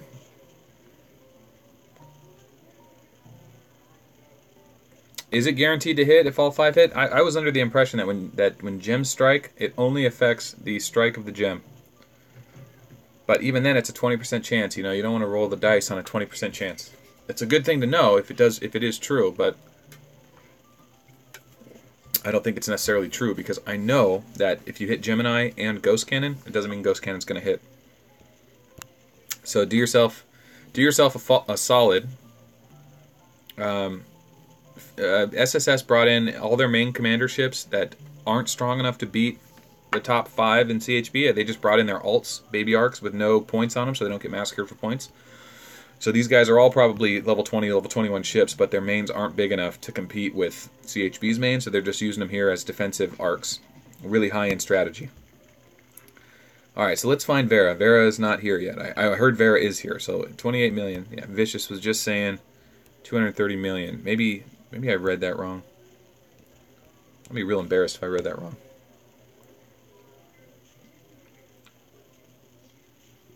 Let's see. Alright, well, let's not get too much into guild chat. Oh, there's 230 million now. Is he here? How do you know that? Vicious, how do you know this? Man, Vicious, he has so much knowledge. He'll never give away his sources. That guy's like the Oracle. Talk about these Oracle events in this game. Vicious, he's the Oracle. Alright, so I don't think Vera's in here yet. I think we've been hornswaggled. Yeah, Vicious just took us for a ride. Oh, wait a minute. Oh, there he is. There's our man. There's our man, baby. He's a man, baby. All right, 230 million power, sitting at 12-1. Vera in the back. Vera is the king of this game. He is the man. 230 million power, spent the most money. He is the guy that has paid for all of our servers. So as much as we hate him for being a pay-to-win player, we thank him for his kind donations, and we appreciate the display he puts on with his 850k leadership golem in tier 11. So, thanks for joining us, Vera. Now, dance, right? That's what he's here for, our entertainment. Now, dance. All right, Vicious is a hacker, yeah. How's Rita? Haven't gotten here, never seen any replays. So, I'm gonna do a replay. I'm gonna do a breakdown on Rita, and Rita's a sleeper, man. She was a giveaway commander for last season, I think. She's a boss, man. You know Plasma's 40% skill, where if he dodges, he does damage back to the person that attacked him? Well, Rita ups the ante and says 60% chance. Same damage back, maybe more. And there's so much dodge gear in the game right now. Like Nixaw Pants, the Void Chest Piece, the Dodge Thalamus.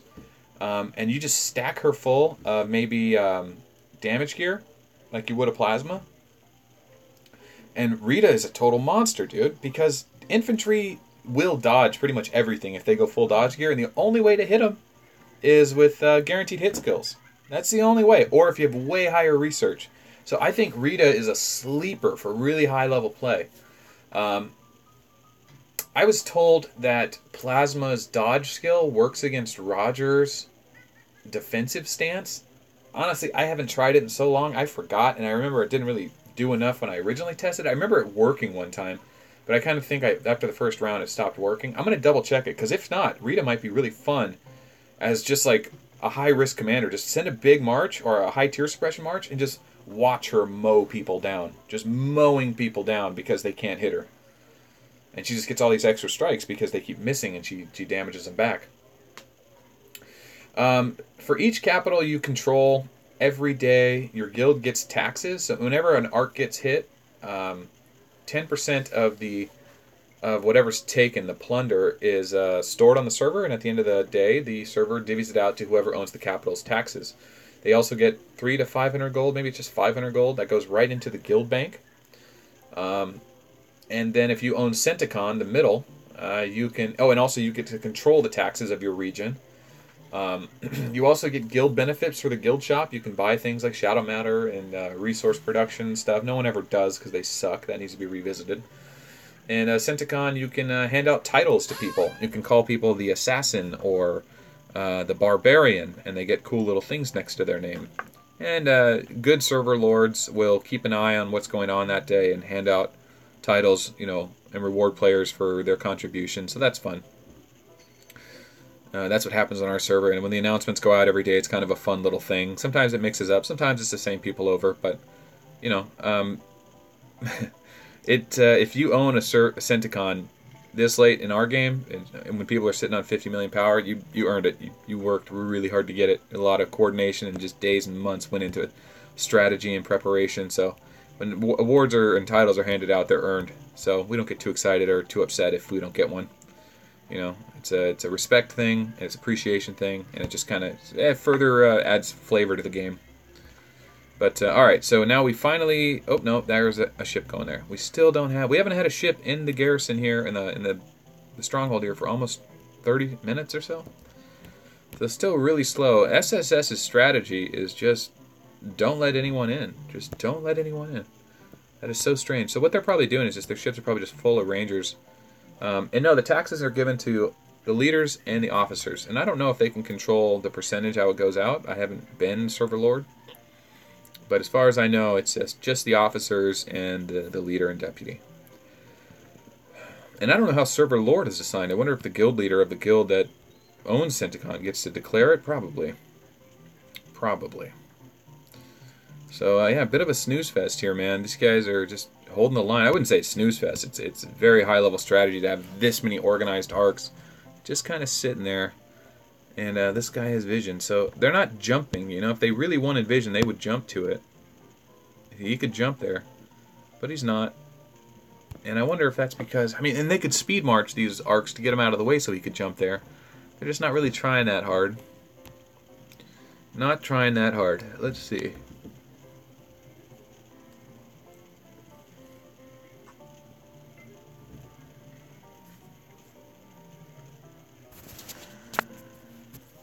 Yeah, I'm going to watch this replay real quick, and then I'll try it. So what you want to do when you're watching replays, if your screen is laggy, the replay will be laggy. For whatever reason, the last screen you're on is like cached in the memory and it messes it up. So if you go to an area where there's no arrows or anything, like over here, see how it's not like, it should be a little less laggy. I'll try this replay. Let's see what happens. Should be a little faster. Yeah, it's okay. It's not bad. Ooh. I was going to say, like, oh, this plasma over here on the left doesn't have any accuracy. He's going to lose, but his bombs are hitting harder. Dang. That's one way to beat a plasma. Let him hit you. Alright, let's try that. I swear, if I open lineup and there's like a dick pic or something, it's bad juju. Ah! I don't see any friend invites. Oh, wait, yes, I do. Oh, jeez. Wall Street Journal, get out of here. Oh, gosh. Looking for Thor, dude. Trying to find you, man. Oh, my God, there's so many people. Sorry if I'm showing everyone your line ID if you didn't want people to see it. Oh, well. They're potential Ark of War friends that are watching this. It's just Ark of War people. Alright, let's go all the way down to the bottom. QRS. I don't know, man. I don't see it. I don't see it. I might be blind, though, too. Oh, well.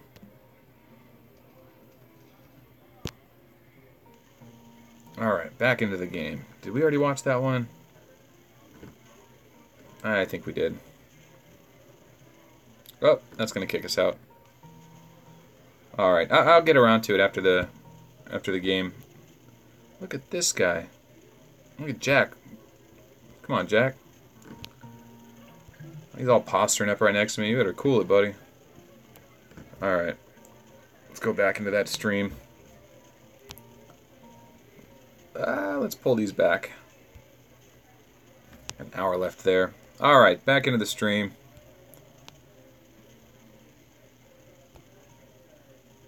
Still going to be 0 points. Still 2 strongholds. 2 hours in. Vera hasn't showed us anything yet. He's just sitting back there watching. Uh-oh. Wait a minute. Vera's coming out.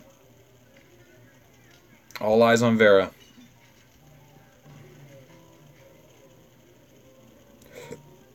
So who's our champion from SSS? Do we have a favorite here? Do we know anyone from SSS? I feel like I do know someone from SSS, and I feel bad for not remembering. But, dude, there's 16 guilds. 16 of us made it up here. That's a lot of people. I don't know you guys that well. Man, there's really only one big arc here. Oops. This guy. He's 92 million. I wonder... And this guy's 5 million. Do I think I could take on DCL? Absolutely. But when and where, you know? Vera has over 1,000 tier 11. Yeah, no, DCL has tier 10, you know? I don't have tier 10 yet, but, and I wouldn't beat him in a straight up fight, no. Like mains versus mains, no, he'd win. But I don't play like that. I don't play the game that way. So, I can't read that. But no, I mean, the way I play this game is like small ball, man. I'm not trying to win one big fight and you know claim glory for Valhalla. Like, I'm the kind of guy that I play all day. I got shields all day, right? I'm gonna whittle away at you. I'm gonna trade my Rangers for your tier 10 all day until you just don't want to play against me anymore. I play the long game. I'm gonna tire you out. Yeah. I play quick, man. I use all my gear in the same loadouts. I use all my armies in the same loadouts. I know exactly how to play all my commanders. I don't try to bury too much stuff on top of myself, different styles. I know exactly what I can do, when to do it, and when I shouldn't attack, and when I should attack, and that's just how I do it, man. You know, it's better to just have 1 or 2 commanders you're really good with and know exactly how to use them and how not to use them. And, like, knowing, like, don't ever go into a fight you know you're going to lose.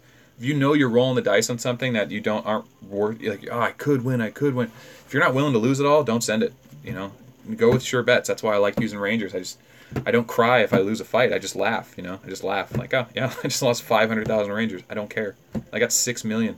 I'll just keep building them. I just keep building them. So, yeah, and I'll trade. If I land 1 Ghost Cannon on DCL, that'll set him back a full 2 weeks of farming. Full 2 weeks.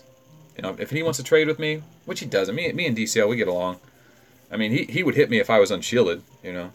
Would he zero me? He'd probably zero me. But, like, I don't hate the guy. I don't have any ill will towards him. I was talking to him the other day. I was trying to get him on the YouTube channel, but I guess it's banned in China. Whatever. Am I going to get tier 11? Oh, yeah, definitely. Eventually. I mean, I'm not getting it next week. They got to bring the price way down, and then I'll consider it. If a whole guild is targeting you, what do? You slaughter them, dude. You invite them in. You load your arc up with black holes. You put a shield on. You roll into their base. And here's what you do. First off, if a whole guild is targeting you, you probably deserve it, right? You're probably being an asshole. You're probably breaking the server rules. But if you want them to stop messing with you, you hit up all your guild mates and say, guys, I need you all to build a level 3 or level 4 black hole bomb. I need you to send a commander to me. If you're willing to risk tier 2 or higher troops, send those 2. Or just send me a level 1 commander with a big black hole on it. Put it on my hull. And then just get as many allies as you can in the next 2 or 3 hours to load up your hull with black holes. And head on into their base with your shield up. And make sure you have a nice big ranger wall. So that if you get hit, you don't lose any troops permanently. Any good troops. And then turn your marching speed on. If you got a marching speed hull, turn that on. And just start hitting everyone, man. Just... hit them with just tier 1 only, right? Or unless you know they're garrisons and you can beat them. If you know for sure you can beat them, they're probably not expecting you to do anything crazy. They're not expecting, and you shouldn't be expecting them to be garrison unless you know they're going to do it. But yeah, just start crushing everyone. They're messing with you, mess with them back until they send a scout at you. As soon as they send a scout at you, you shield. And what they think is that you're shielding because you know that an attack's coming soon. Or they know that you're hiding what you have garrisoned. But they don't think you have 10 black holes, right? So what happens? Well, you've already dumped all your resources, I hope, at this point. You have no resources. They don't pillage anything from you, but they don't know that because they don't get a successful scout. And then you break your shield. Boom, 500 gold. That's what it costs you. You just lost 500 gold. But now, you're hitting more arcs. You're hitting them back. You're letting them know, like, hey, you guys want to mess with me? I'm going to keep hitting you. You just keep hitting them. Then they send another scout. Shield. Another 500 gold you lost. Listen, you're only into this to 1,000 gold, right? You're 1,000 gold into this endeavor, but you've already hit like 5 arcs. You've pissed a lot of people off. You got their attention, right? And then that scout fails, and it's just march target lost. And they're like, what does he have on him? What's on his shield? Is he garrison? And the other person's typing into guild, I don't know, he's shielded. And they're thinking, he's shielded. He's not going to do anything for 8 hours. And then you drop your shield, 500 gold. You lost 500 gold. You're 1,500 gold in this thing, and you just start hitting people again and again. Even if they've already been hit, now you're zeroing them. You're just really getting them good. And they start freaking out because like they see one of their allies getting hit over and over and over. They know he's getting zeroed. So what happens? Some big brazen idiot, probably the number 4 or 5 in their guild, comes full speed at you with his main army. Well, you should already be garrisoned with a black hole of your own. But if he's not speed marching you, garrison, if you know you can beat him, at least put troops in slot 1. You got defender's advantage. You'll get first strike. At least put troops in slot 1. So yeah, you'll lose. You might even lose the troops, but you're only losing 1 slot worth, and they'll end up in your hospital before the massacre does. And hopefully you're in the middle of Synticon, or you're on Golden Ridge, so you get ported right away, or not, or you just stay there and just keep fighting. But if that army, that full army they send at you, gets straight wrecked, boom, all the black holes that are on your ship happen almost instantly within 3 seconds. All 10 garrisons black hole that guy's army to oblivion. You could take a 10k commander. If they have a 10k commander, they send you with a full march of tier 7. You could black hole them down to nothingness. And they would just be devastated. Could you imagine? Could you imagine? And it's true. And when that happens, and it does happen in this game. It's happened many times. And when Plasma first came out, people were just dropping plasma bombs at people's garrisons and sending them into other forts. But yeah, man, that's how you do it. And you do that shit, and you record it, and you make a little video of it, and you take screenshots of it and put it online. If your server is not online, on a line app, the green app I just showed, get your guildmates on it. They wake up in the morning, they don't have to log into the game, see what's going on, just check line, find out what happened over the middle of the night, see what they're up to. It's a community. You spend a lot of time in this game. Get to know them. Get them online. Share screenplays and screenshots online. It's hilarious. Super hilarious. Makes the game so much more fun. But yeah, that's how you do it. They're all targeting you. Teach them a lesson. Don't target me. I mean, unless you deserve it, which is great. Then they're going to try and do the Trojan horse thing to you. But yeah, go nuts. That'll be fun. Let me know what happens. I'm all about it. Alright. Alright, so Vera is out of his shell. He is on the move. Damn, he's somewhere along this arrow line here. We can't see him. It's a little bit of the game glitching, I guess. Line does translate, I believe. Did Vera port? What happened?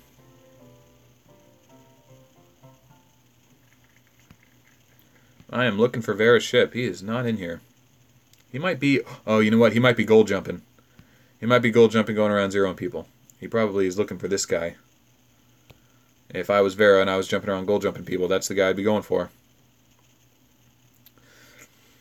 There he is. Vera is gold jumping. So this is at the point of the game where he realizes he wants to take an advantage or start getting points by massacre.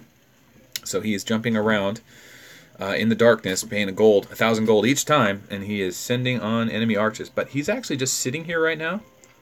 You can tell that because people are marching at him. So they're sending rangers. He's probably garrisoned with rangers. He might have given up points, or someone else might have given up points. Man, they are just... they must have had a rally on him, and all the guys are coming back now. Alright, we're going to jump out real quick and see what's going on in this GB. Oh, that's the wreckage, okay.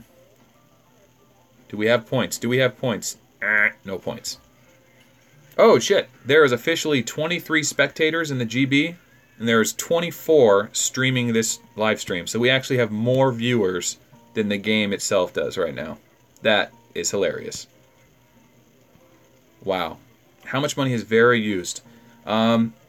Considering he's been at the top of the game since the very first galactic battle, and the gold value for money has gone up substantially, like 400% since launch, I would say that he has about 150,000 Chinese yuan in the game. Every bit of 50,000, not a penny less. I don't think more than 500,000. I could be wrong. I would guess around $100,000 to $150,000. Yeah. Anyone else want to throw a number out there? I'll be honest. I have intentions of going out and meeting the top 10 Ark of War players that are willing to meet me. I've talked about it. I've thought about it. All it's going to take is finally getting to a point where we're recognized by Ark of War as an actual channel that talks about their game. And then I wanna get on a plane, just set up like a 2-week little journey around Europe and Asia, and just go shake hands and do little sit-down interviews with people and ask them about the game, what they think of it. I think it's an amazing game. I think it's something that the world has never seen before. It's kind of like when World of Warcraft came out. You know, it's like it took the world by storm, but it wasn't the first to do it. EverQuest did it, and it was just a massive, tremendous amount of effort put in. Not much different than Dungeons and Dragons, but it was online, and people were communicating and interacting all over the world. And this game does it, but it's on a device that people carry with them everywhere, and there's a tremendous amount of money in this game. So I think it'd be interesting to get to know these people, meet these people, find out what they're like, why they do this, and I think what we're going to learn is that a lot of people that do play this game at the highest level are basically just saying, yeah, I can go to Vegas for 10 grand this weekend, or I could just play this game like a boss for the next 4 months, 5 months. I think that's a lot of it. I think people at the highest level that lose a bunch of stuff every week, they get zeroed all the time, like Emperor. I think they don't really care. Like if they got all their money back for the game that they put into this game, it wouldn't change their life. I don't think they even care that much. It's like, oh, thanks, I got 10 grand, or I got 20 grand back. I don't think they care at all. I'm sure they've got more than that. I don't think they have mortgages. I don't think they have any debt or loans. I think they don't care. So, I don't know. Yeah, I've never played any other games like this, but I'd like to meet Vera. I'd ask him that question straight up. Just say, hey, do you know how much money you spent? And if not, what's your best guess? So, yeah.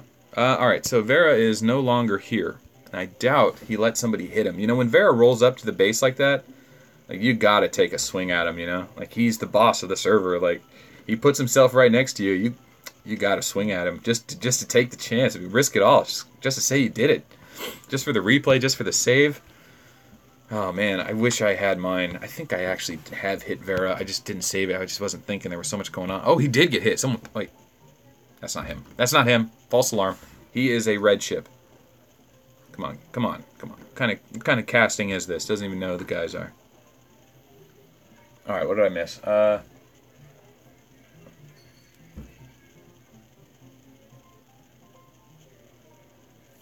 Yeah, I don't know about Gods and Glory, man. I don't know. So yeah, I know who Adrian is. I hop in. I've fought him. I squared away against him a few times. We faced him 3 times qualifying for the GB. It was crazy. We kept getting squared up with them. Kid's terrible. I love Kid. He's like Cerberus, man. He gets that double strike. It's fun to play with him, but doesn't have the stopping power, the defensive power. He's a kid, man. He's a baby commander. A lot of fun, but don't get too far with Kid. You will absorb him many times. Oh, there's Vera. Oh boy, he's getting rallied, and looks like CHB's going for it. CHB is now finally taking the stronghold. They are skipping the little strongholds on the side. Maybe they just got frustrated. I didn't see what they were doing. Maybe SSS was so on top of it. As soon as they get arc ported, they would just immediately reclaim the spot, which is really frustrating because you have to like speed an army in there, and then it hits them, and then the army has to slowly come back, and you got to speed it back, and they're already reset by the time you do all that. Just less actions to cover the tile. So this is Vera holding it down. I wonder if Vera is. I wonder if he's sitting with his. I wonder if he's sitting with Grievous. No, they'd be sending black holes if he had tiers there. It's probably his golem. Probably's got 850k golem just sitting there with Rangers just crushing through anyone. But I don't think anyone's sending high tier. Yeah, yeah. We just gotta. They're just sending over and over and over. And right now, you gotta remember, SSS is only playing with 2 main arcs. Everyone else is on their alts. They're just desperately trying to get a score lead so that they can be on the defensive and let Vera. And when they do, Vera's gonna go on his rampage for a while, and then they get to settle in and actually do something. But this is a very hard game for them, and you can tell they've practiced and they've really mapped out what they're doing here. They're a very organized and coordinated guild, far more organized and coordinated than CHB. Not to take away anything from CHB, they're using exactly what they need to get done, what they need to get done.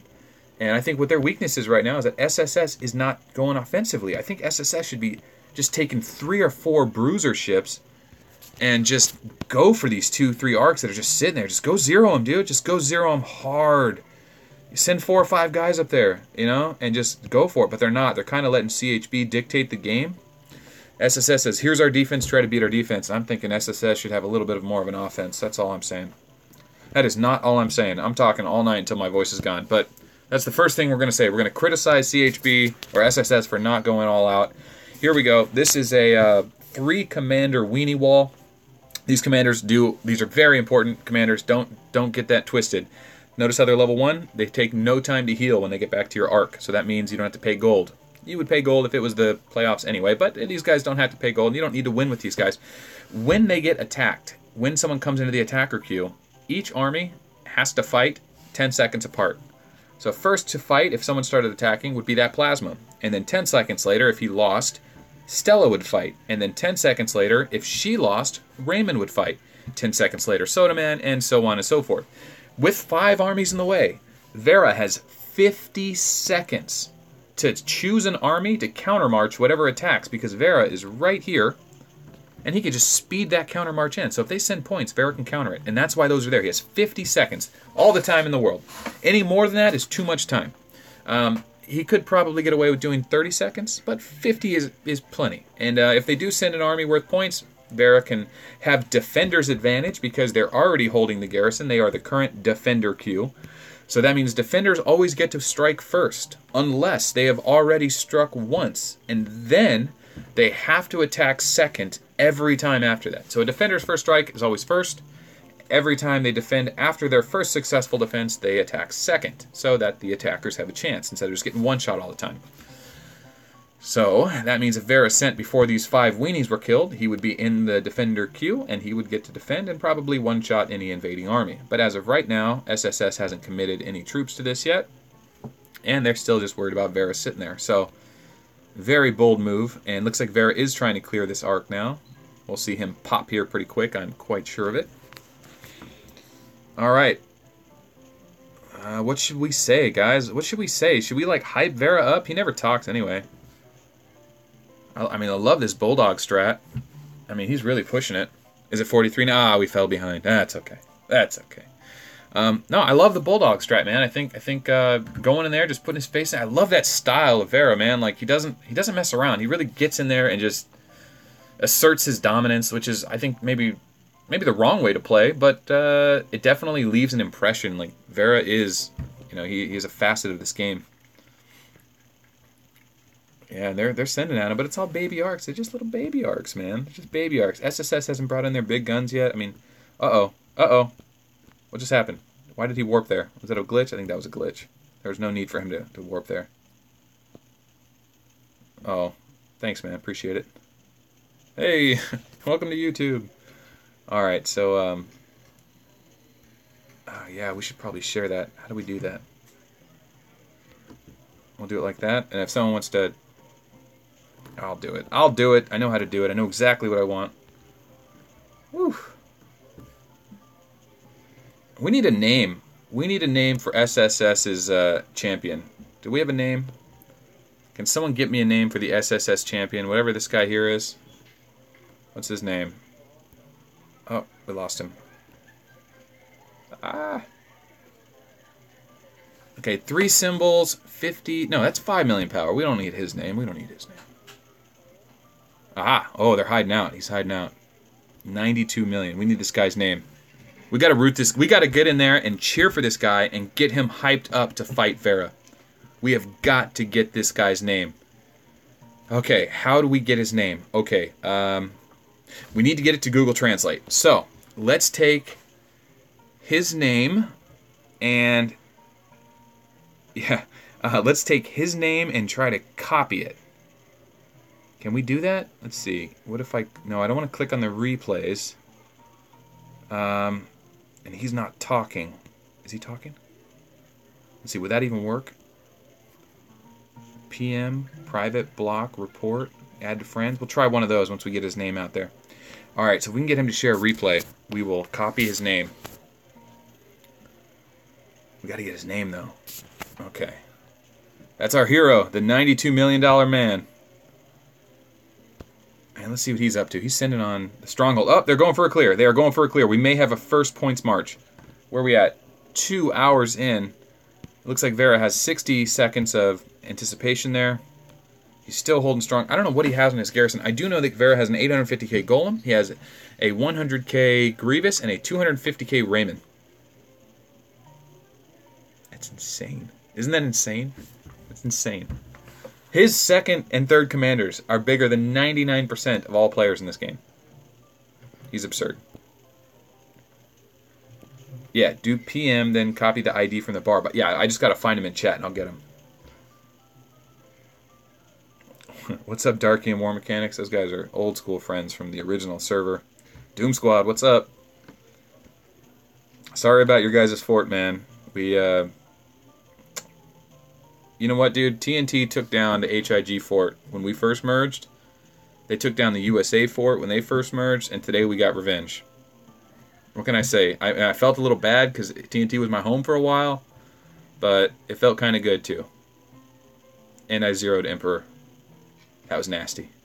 Dark Nova or War Mechanics, if you're watching this stream, I don't know if you saw that picture. I'll show it to you here in a minute. Looks like they're still pushing on Vera, just trying to hammer away at his Rangers. They might just be sending weenies at him just to distract him, seriously, just to annoy him. You know, there are invaders coming towards your arc. There are invaders coming towards your arc, over and over. No, it's just annoying as hell. And then just convoluting his mail with just over and over Rangers, or weenies and weenies and weenies. Weenies and weenies and weenies. I'm sure someone got excited that I said it that way. Okay, so we see red lines marching in. We see the same Plasma holding it down. He has lost troops. So that means he has already successfully defended. So he does not have first strike anymore. And Vera is still fighting it out. What is...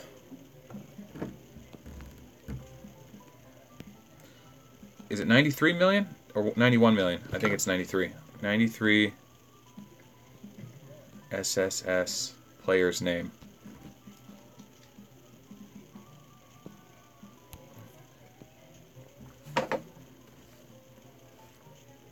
Alright, here we go.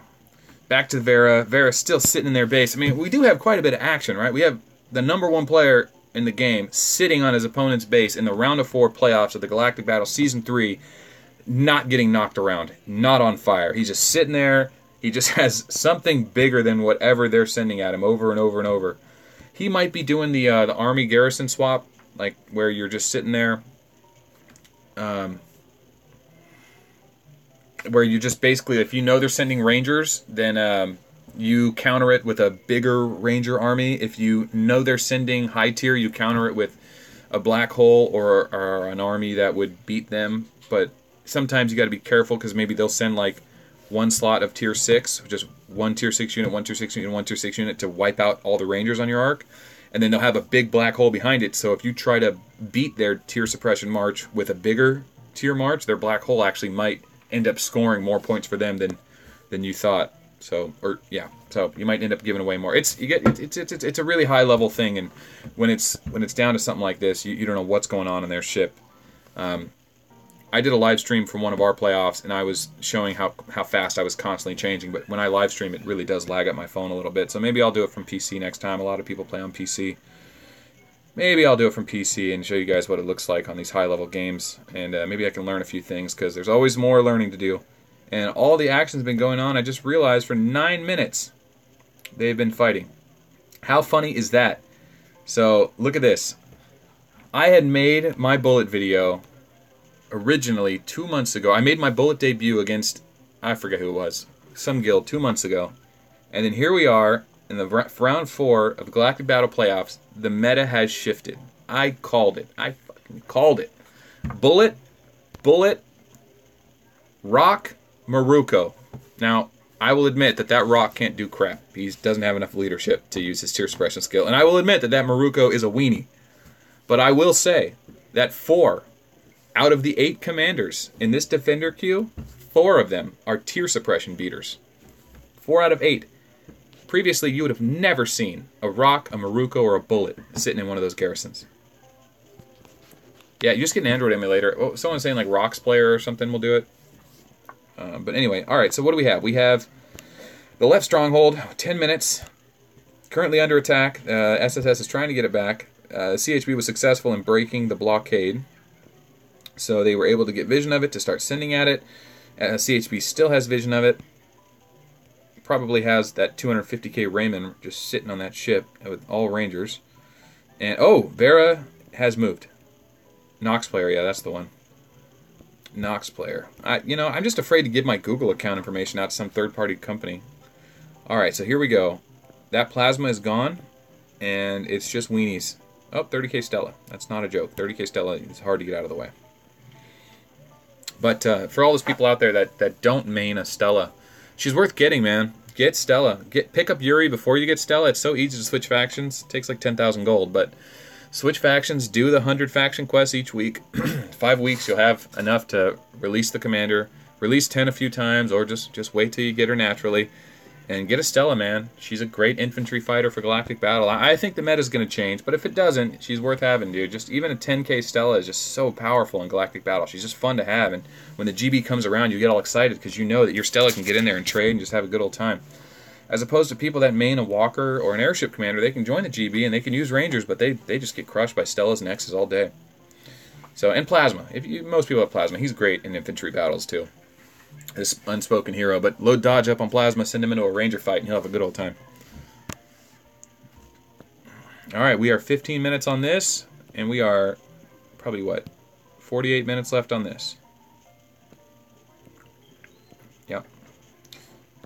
Alright, do we have a name for this guy yet? Thanks, Rock. Hephaestus, I appreciate it. Good man.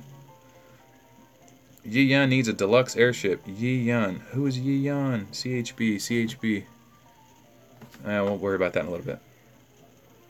If anyone has medals they're saving to give out, we'll find somebody worthy of the medals, and we'll award them for it.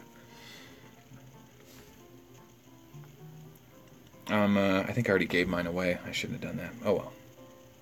Alright. We still don't have that guy's name to copy. Alright, Dark Nova, War Mechanics, if you guys are still here, I totally forgot. Here is that replay, or here's that screenplay, or whatever, from earlier. Ooh, look at that. That's Emperor. 423 Tier 10 airships. That just never gets old. I don't necessarily hate him. I think he's a lot of fun. He brings a lot of fun to our server, but damn. Damn, hasn't he been a pain in my ass for a while. And that was a nasty hit. Bigger than my last hit. Alright, let's jump back into this. No points still. Still 0 points. Still doing it with Rangers. I'm glad that Vera lets people play with Rangers, because he could always just stick his Golem on there and make people either give up or try and beat him, but yeah, that's a nasty massacre. Alright, man, we'll catch you later. Thanks for tuning in. This video will be live tomorrow if you want to catch the tail end of it to see what happens. I'm expecting sometime in the next 20 minutes we are going to see that Tier 10 or Tier 11 land on this Stronghold Garrison. I think they're going to try and hold it. I think they're going to try and keep it. So, still just Rangers.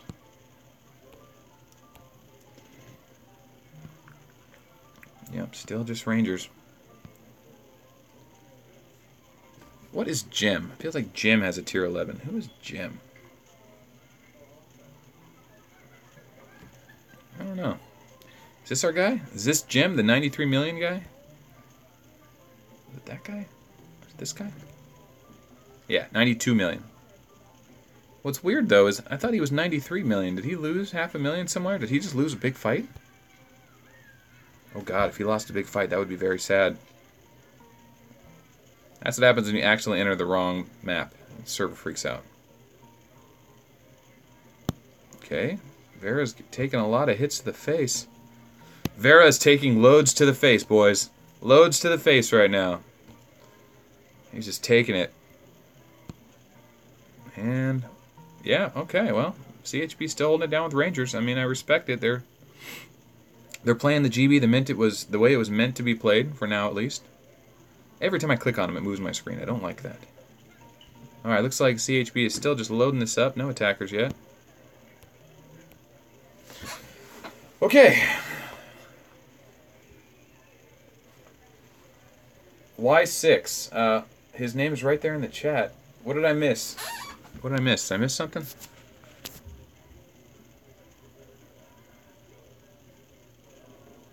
Let's scroll up here. What is his name? Let's copy that.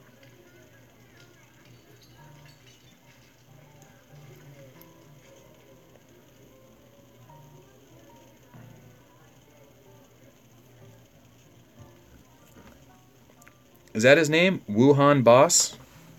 Is it just Wuhan, or is it Wuhan Boss? What does Wuhan mean? Is that like a region, or just like a name of a sweet gang? Alright. Wuhan is the capital of the Hubei province in China, the most populous city in central China. It lies in the eastern Jiang Plain, in the intersection of the river of the Yangtze and the Han rivers. Oh, geez. Yeah, that's a big city. Wuhan Boss. So, yeah, this guy's probably, yeah. This guy's probably doing pretty well for himself in the middle of a manufacturing district in one of the most populated cities in the world. Well, here we go. We've got to support that guy because all the great things that are made in China, and I think that guy might have something to do with it. All right? That's our guy right there. That's our Wish.com. That's our plastics guy. Let's hear it for the Wuhan Boss. That's funny. I don't know what this guy does for a living. He might be he might be like a child trafficker for all I know. I shouldn't say that's terrible, but who knows? We're gonna say he's the core central lead manufacturing guy. He doesn't harvest body organs and he doesn't kidnap tourists and ransom to their parents. No, he's a manufacturing demigod. The Wuhan Boss, Mr. 93 million. And I thought he was on fire for a second. I was like, oh, that's not good. But with 90 million, man, he is going to have tier 11. I am pretty sure of it. Yeah, he's the king of Walmart, baby. Where is the... Oh, he's moving here. Let's target him here. God, it's getting nasty. See how all the arrows everywhere? Really, this game really does struggle on that. I have an S7 Edge. It shouldn't be this bad. Alright, looks like Vera's still holding it down, man. And he's not giving away points, so... No one is giving away points. They are fighting to the bitter end, and they have... SSS has taken back the capital. And it looks like CHB still has this one, but it has been reset. So SSS has successfully reset it. Yeah, probably a little bit of pollution going on, but China's working on it, man. They're getting better. They're getting better. Yeah, oh, whoops. I know. Weenies is the proper term, though, man. You got to use the term weenies, because that's what they are. It's a magic term, derived from Magic the Gathering. The white weenie deck, Meekstone, just it's a 1/1 commander that just gets in the way. That's its function, is to buy you time. That's what it is. And, yeah, they reset. So we didn't see any high tier. We didn't see any points trade. We didn't see Vera get popped out. We're just back and forth, Ranger battles. So Vera's distracting him in the bottom, and CHB is making moves on the left stronghold. They may have, you can't put black holes in the strongholds. So maybe SSS sent a tier suppression march and then just jumped real quick. I don't know. It was only down to 45 minutes, so they weren't desperate yet. They had plenty of time. When it gets down to 12 minutes, 12 minutes you're screwed. 12 minutes they can just send weenies nonstop, and no matter how big your march is, you can't kill weenies faster than they can send them. What did I miss? Oh, I'm missing the main battle. What am I missing? Is there something going on the other side? No. No. No. Is there something in replays? I don't see any Vera replays. What am I missing? I don't want to miss it. What am I missing? All right. I did miss it. Dang it. I did miss it. I thought so. Yeah, well, I'm not surprised. Oh, I did call it. I'd say they probably had a tier suppression march go through, and I missed it. Yeah. To be honest, man, it's a lot of work sitting here with my hand like this nonstop for clicking over and over on these frustrating little tiles that do not respond. I don't have fat fingers, okay? A little bit, but not, I mean, I play a game like this all day. I'm good at touching things. I'm just going with it. I'm just going with it. Oh, I want to point out, you see that sweet hat on Takeda? I'm telling you right now, that sweet hat, I'm going to wear one. I'm going to make a video for Takeda, but I'm getting a hat. If we saw a capital clear with tier 11, it was probably our man Wuhan Boss. Wuhan Boss, because CHB or Vera wouldn't use tier. He was already holding the capital, so yeah, Wuhan Boss has tier 11. Does he have infantry? Oh! There's Vera's 1,051. 1,051 tier 11. We got action on the board, baby. What do you think we're gonna see? What do you think? I'm betting. What is that? 725,000. 725,000. Calculator. What is 725 times 1,051 is 761,000 leadership on that golem. And does Wuhan Boss have a massive Stella to beat him? He might. He might know that's what he's up against. They're really well and organized. He might have it. So what does he send? Oh, Vera pulled. Vera pulled. About time we get some action, right? 2 hours and 25 minutes. We finally... I shouldn't say that like that. You know, you got to build up to these moments. You got to earn these moments. All right, so he's coming. What's the attack march? Come on, come on. I saw it land. What is the attack march? Oh, wait, that was CHB. Yeah, see, if I had the emulator, I could just click it with a mouse. I'm good with the mouse and keyboard. All right, Vera. Did Vera get popped? No, he's still there. See, whenever Vera jumps like that, it makes me wonder if, like, Wuhan Boss sent, like, a big march at him and he wasn't ready, so he knew it was better to just bounce, jump one slot. He might just be so used... You know, that's another strategy. I'll finish what I was saying, is that he might just be so used to so many people attacking nonstop, he's not checking them anymore, because it's annoying to check him. He gets so distracted by so many attacks, he stops checking them, that Wuhan Boss sneaks in an actual big march. And maybe... Because tier 11 airships cannot be black holed. You cannot use a level 4 black hole and get points off a tier 11 airship. So if he sends that march instead, even if Vera has a black hole planted, he would get cleared. And that's what we have incoming here. We got something incoming here from Wuhan Boss. Something incoming from... Never mind, that's a weenie. It's a weenie, guys. Weenie alert. Alright, here we go. Vera is sitting on 230 million. Jesus. So many. I need commas in this game. Can we get some commas? Jesus. Alright, nothing there. I don't think any points have been traded. Let's check the capitals and we'll reset checkpoints. Yeah, nothing there. Alright, I'm going to leave it on Vera for a minute, and I'll be right back. I'm going to get something to drink because my throat is killing me.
Why don't you come in here and do the halftime show? Give me some relief. Okay, where are we at? What did I miss? Alright. Looks like Vera's still holding it down. Let's check our replays real quick. T11 into the fort. Uh-oh, I miss it?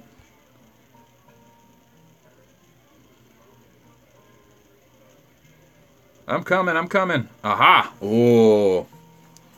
Okay, that means they're going to have to attack with tier 11. What they want to do is they want to attack into the tier 11, right? They want to clear all these units here. Nothing to worry about with these bullets. They're not going to take out anything that's a tier 10. Everything tier 10 should be fine. Maybe that bullet with a 1,000 leadership might kill a tier 10, but he should be okay. I doubt he has very high level skills. So they got to attack into it, clear all the rangers. They got to clear 6 ranger armies, including a big plasma. And then once they get to Golem, they have to make him defend once. So they take away his first strike.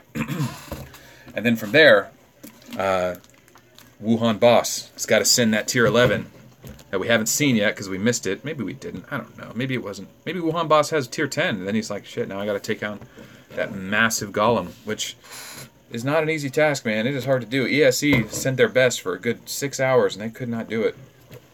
They actually did take him out a few times. They knocked him down, but man, it was taking like 10 attacks each time to remove one slot of Golem's troops. And here's the incoming army. He's clearing with bullet. That's not enough leadership on that bullet to do any real damage. That was a weak attack. That was probably one of the baby arcs. He just sending his bullet commander. Why not? He had a free commander loose just to take first strike away from the X. I don't know. That was nothing. That was a waste of time. All right, so Vera is still taking loads to the face, loads of armies to the face. SSS has cleared the left side garrison. And if Vera's golem is in the fort, then that means his arc probably has Grievous. His Grievous is 100k, and he can use Grievous's skills with Rangers to keep healing himself. Probably not as good as Rayman's 250k in a raw fight, but, you know, not bad.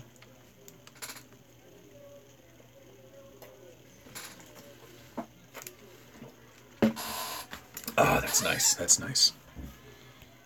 Don't be Rangers. Don't be It's going to be Rangers. It's going to be Rangers. Hey, that's the bullet fight we just saw. This bullet kicked ass, dude. Watch. This bullet ends up killing 14,000 Rangers or more. How does he possibly kill that many? Oh, you know what? This bullet probably just has a... Oh, the ghost cannon hit first. Okay. Man, that hit hard. Jesus.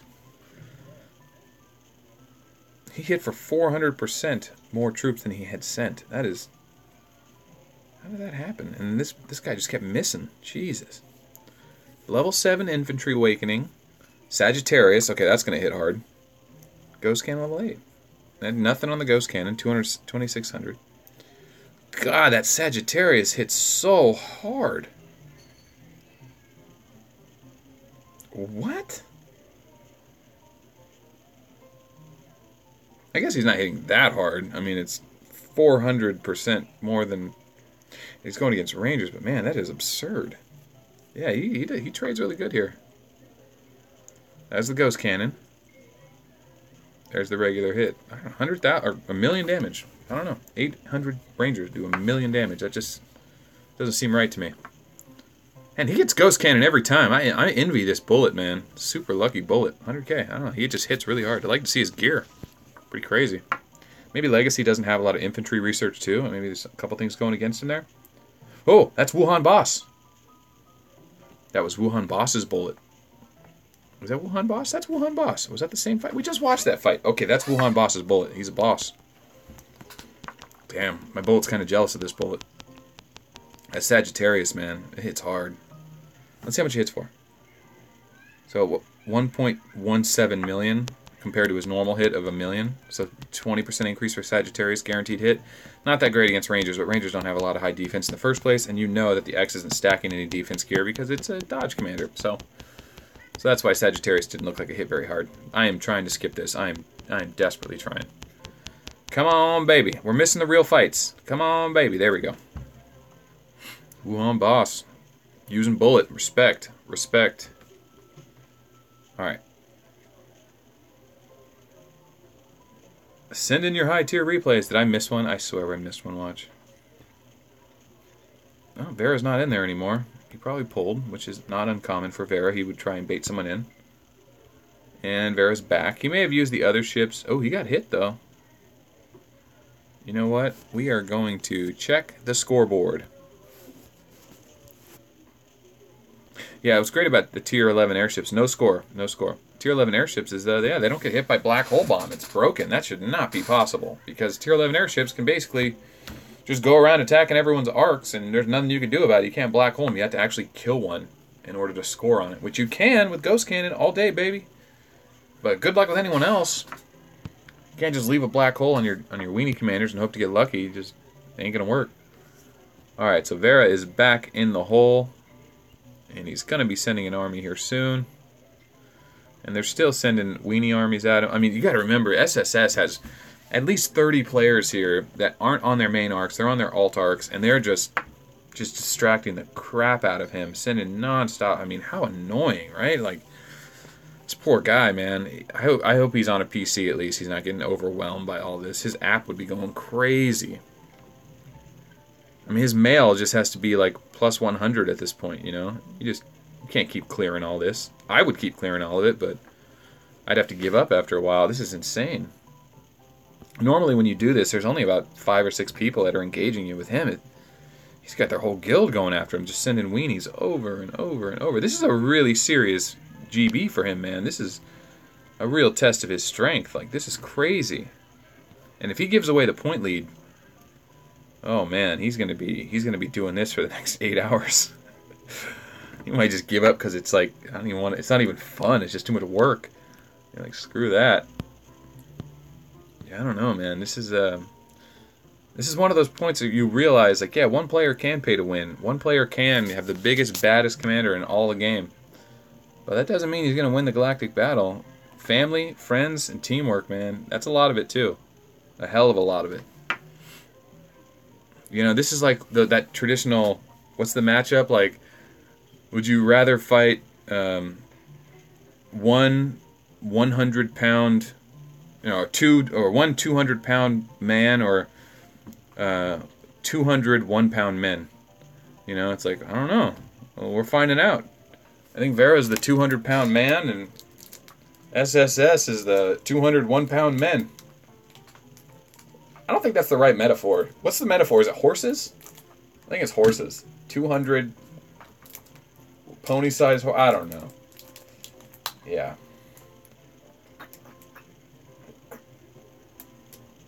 Oh, that's nice. Okay. Vera's still taking just ships to the face, coming in from all angles, really just putting the pressure on him. And we finally see... Oh, here we go. Points. Tier 10 plasma. No. Golem he's gonna outscore him. Oh, he's gonna outscore him. 1051. He lost 17. 17 to probably... I am sure he did not outscore him. I'm sure the T11... Yeah, Vera outscored him. Because Plasma has to trade 3 slots. Otherwise, he doesn't trade for bonus. And here's that math for you again. He only got to hit 1 slot. If he could have hit 2 more slots, that Plasma would have done 1,000,000 damage instead of 1,000,006. So I wonder if that Golem awakeninged and didn't kill the other 2 slots and just partially damaged it. And he did win, so we know that he may have one-shot the whole army, or maybe he Gemini'd through. He may have Gemini'd through as well. So let's jump out, and we'll take a look. And CHB is on the defensive. We expect Vera to jump back to his side now. He doesn't have to stay if he doesn't want to. But although that is not his style, he may decide he wants to just stay and keep fighting. I hope he didn't leave his army there. He left his army there. Ah, so that was you, Vital. Yeah, yeah, man. His bullet was amazing. That was. I thought that seemed a little irregular. I mean, he was doing 400% bonus damage. 1034, and Vera has the lead here, and I guess Vera's saying, I don't want to spend the next 8 hours playing you guys. Even though I'm sure they would soften up before he did. He's going to make them come to him again. And if, you know what, he might be thinking, that's the best you got? Plasma? If the Plasma was smarter, he would have only sent one slot.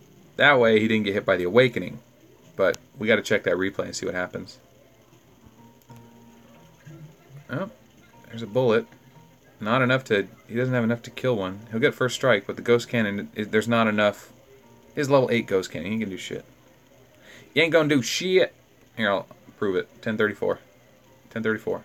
There it is, 1034. Alright, so still 1034. Tier 11 airships. Not quite sure what these replays are. Not sure I want to click on them just yet. None of these are the point fights. I'm going to go ahead and click on one to see if there's a battle going on elsewhere I might be missing. That does happen. Sometimes they fight on multiple fronts. Let's see. Oh man, it's a white light killing my eyes.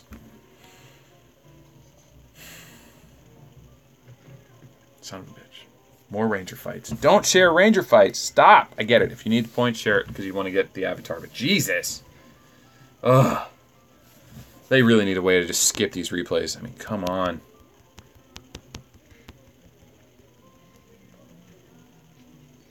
I wonder why. Why do they make us wait for 3 rounds? It really should just be 1 round at most. You click on a replay on accident, it's like you're stuck there. Yep, and they're dropping stuff on Vera, making it rain on Vera. Vera has maximum avatar, so I won't give it to him. There's no point. No point. Unless you just don't want to give it to anyone else. It's like in spite of everyone else. Alright, so Vera pulls.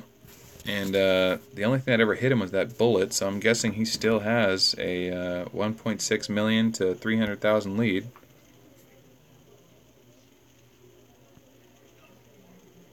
Oh, it's even more. Jeez. Jeez Louise. Jeez Louise. Alright. Well, we'll jump back in and we'll see what SSS or Wuhan Boss has to solve that golem problem. Does he have the best answer? The best answer is Big Stella. That's it. Big Stella. Maybe Big Plasma. But Big Stella is probably better. Little Plasma has a chance. Big Stella's better. And Tier Suppression March is coming through. And there's no fear for them here. And Vera has taken his leave. He is on the way to the other side. And now he's on the defensive. So SSS is on the offensive now. They have lost the point lead. What we should expect to see is... we should start seeing these guys log out of their baby accounts and into their main accounts to start the offensive and start warping around CHB and start trying to zero them to get points back. That's the proper strategy. Right now, SSS needs to pull back into their main ships, put some gold on the table, and start jumping around trying to zero CHB's other ships. I don't know if CHB's other ships have a big meat shield. I'm sure they do. And I'm sure once it gets hit, they're just going to insta-cure it. But that's SSS's best chance right now. They are not going to hold a garrison against Vera. Vera could just send his golem with 1 slot. This is why he runs golem and not Rogers, because Rogers doesn't 1-slot bust like golem. He stands his ground better than golem, but when you have twice and 3 times the leadership everyone else does, you don't need it. So SSS goes on the offensive, or they take, well, they go on the offensive. They either take a stronghold, or they gold warp around and hit people, or they go for 2 strongholds and the base and gold warp and hit people. Hell, they got 40 active players. Go for it all. Do it all. Gold warp everywhere. Keep CHB running and warping non-stop. Send black holes at them. Send your biggest commander with rangers at them. Send full marches occasionally now and again to catch them off guard, and just start crushing CHB. Go for it. You guys are organized. You guys got 40 hardcore players in here. Crush their morale. They know that Vera has been calling the shots and telling them what to do. They're tired of his shit. Break them down. Get them out of there. They know Vera won't care. Get them out of there and make Vera stand alone. Isolate them. Put them in the corner. Surround them like a pack of wolves. You guys got this.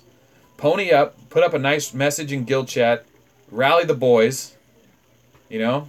Everyone take their shirts off. That's the deal. Everyone take their shirts off, and everyone gets like shirts versus skins mentality. You rally up, you just go for it. All around the world, guys playing a cell phone game are taking their shirts off, typing out typos in Google Translate and sending it to their guild. Or they're just like all talking in guild like, well guys, it was a good run, but we don't expect Wuhan Boss to drop $1,000 right now just to lose again. Not to say he's not great, it's just that was a really bad attack. That was a bad attack. Shouldn't have sent all 3 rows. Should have known better.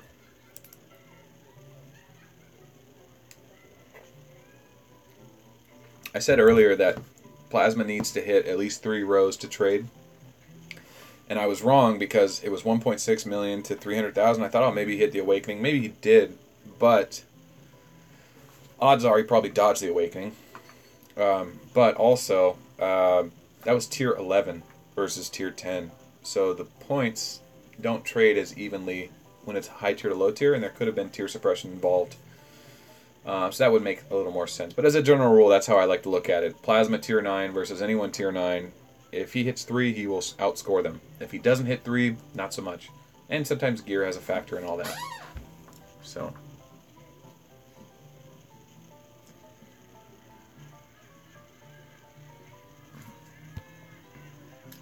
Vera is sliding back to the safety of his base. Forced SSS on the offensive. SSS needs to decide how they want to change their attack. Their tactics, I should say. We've seen them put up an incredible defensive wall. They put out a huge showing of 30-plus arcs. How many arcs are there? I want to get a number on that because this is the most I've ever seen. 10, 20, 30, 40, 45, 50 arcs. Wow. Over half their guild showed up with alternates. That's really cool. Very impressive. Very impressive. And I wouldn't even throw in the towel on him because Wuhan Boss is 92 million. He's got tier 10. We didn't see tier 11. We didn't see tier 11. And that sucks for Wuhan Boss because 92 million is no slouch. That's an incredible amount of power. That's a lot of troops. That's a lot of research. He's probably close to tier 11 and may even have some. He just doesn't have it in infantry. Maybe he has walkers. Oh god, that would suck. We haven't seen his main yet.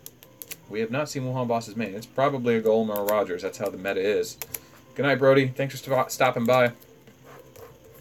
But we'll see. We'll see what they want to do. And what I hate about the GB is that because it's 12 hours, there might be like 45 minutes to an hour of this downtime right here.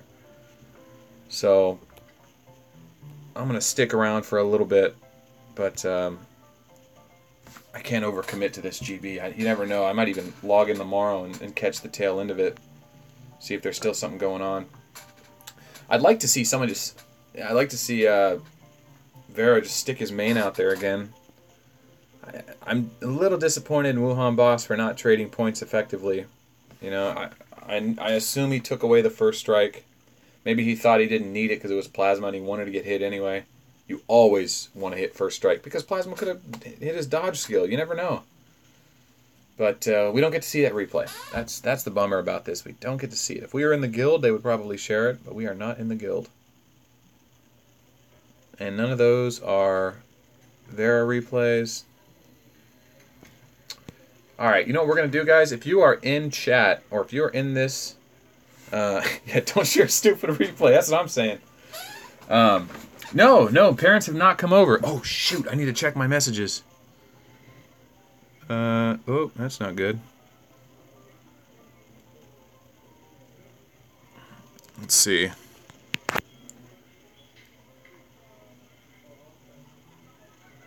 No, we got no messages. Don't even need to check that. Nope, so they're probably fine. Their house probably didn't burn down. They'll be okay. Man, these line groups, 300 messages. Good lord. That's a lot of messages. Okay, back into this. Nobody wants to watch bullshit Ranger fights unless they're really high leadership. And, right? Alright, Vera, share. Alright, well, Vera, please share. Ah! Plasma replay. I know he'll share it if we ask him. I know he'll do it, because even though we're not rooting for him.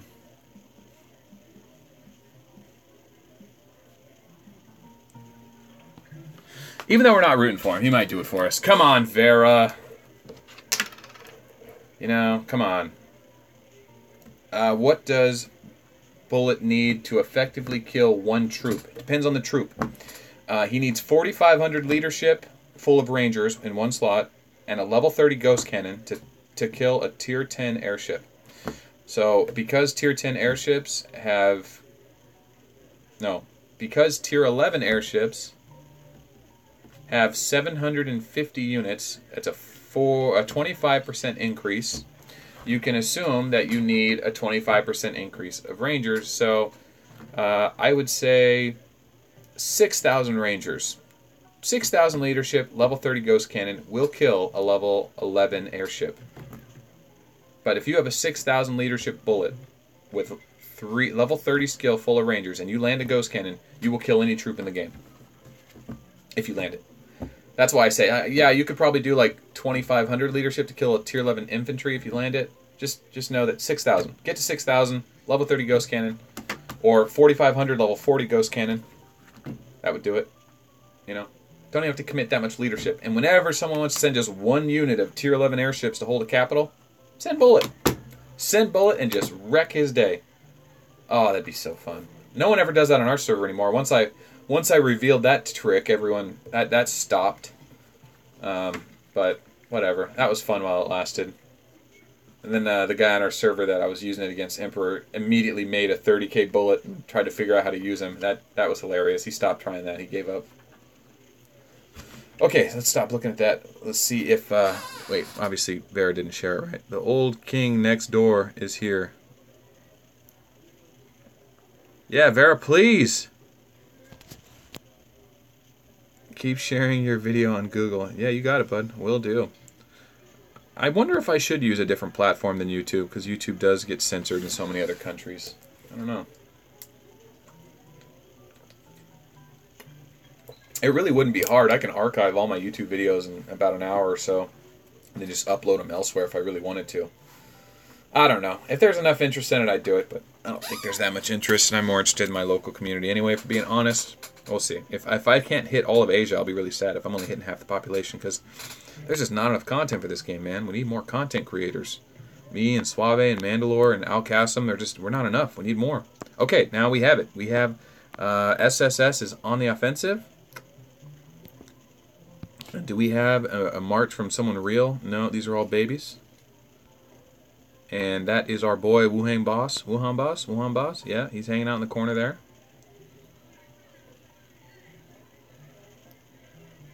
And Vera is just sitting in the back like a boss. Son of a bitch, man. This guy is such a boss, dude. Oh, yeah, that was good. I grabbed a screen image, my finger in the friggin' camera. Alright. Smile for the camera! Did I get it? Did you get it? Look like a retard. What a dummy. That counts as a selfie. That's a self-portrait right there on live stream. What a dummy. I'll mark that off my bucket list. I've been wanting to do that. Not really. Okay. It looks like Ghost is here. Level 20 arc, 14 million power. He seems like the kind of guy on CHB that would accidentally give up points. They have a history of doing that. I wonder if they called a rally against him, or if everyone's just marching at him. Right, dude? I saw so many of those fake videos when I first started out. It got me so mad. I wish they would just remove those. I wish you could flag those as inappropriate just to get them off YouTube. Because if you search Arc of War, that's what you get. All these fake-ass videos. You do the exact same thing on Rock as you do Bullet. As of right now, their skills seem to scale exactly the same. And nothing affects it. Damage isn't affected. Strength and Weaken doesn't affect it. Strength and Weaken affects accuracy of it. So that does help, but not the damage. So for Rock, it's the exact same thing. 4,500 leadership, level 30 skill, kills a tier 10 airship. And Rock is better than Bullet at tier suppression killing, because infantry is the hardest to hit. And Rock can wear rabbit ears and a bunch of accuracy gear because he's a Walker commander, and has a way better chance of hitting infantry than other infantry does. But Rock gives away points when he uses tier 1. Bullet does not.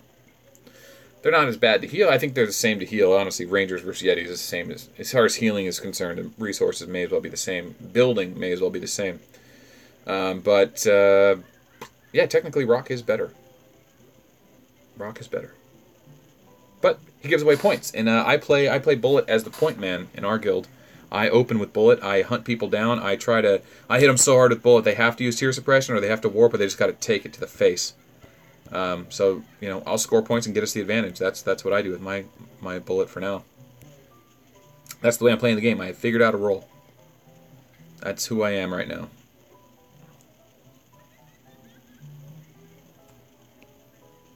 Wuhan boss, show us your whatever you have.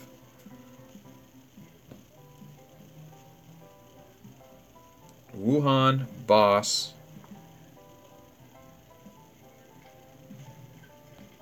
What's like a good rally call? War? Is that a good one? And then we'll do like trumpet things. Like, gotta get some hype moving, right? Let's see. Do we have? Has anyone ever successfully hacked Ark of War? Depends what you mean by hacked, but the answer is yes. And they were banned almost immediately. So, Ark of War's code is ran locally on your phone, and then results are sent to the server.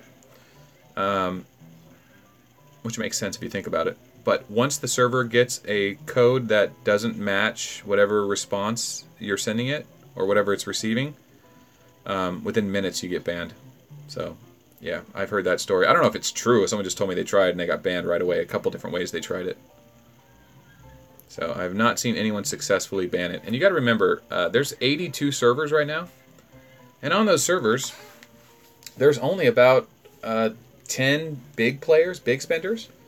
And, yeah, you know, 10 times 82 is, you know, 820 people. That's a lot. But you got to remember, a lot of those servers are brand new servers. And a handful of those servers, like 10 of those servers, are really the big money spenders. So they keep an eye on their top 100 players. They know who's growing in power. And you better believe that on every server, there's at least one person a day reporting another player for cheating, even if they're not. So they're on it full time. They want their money, and they don't want to have anyone successfully cheat them, because once people start cheating the game and word gets out, the game will fall apart. Completely fall apart. Integrity of the game just goes out the door if anyone successfully does it. So they're on top of it, man.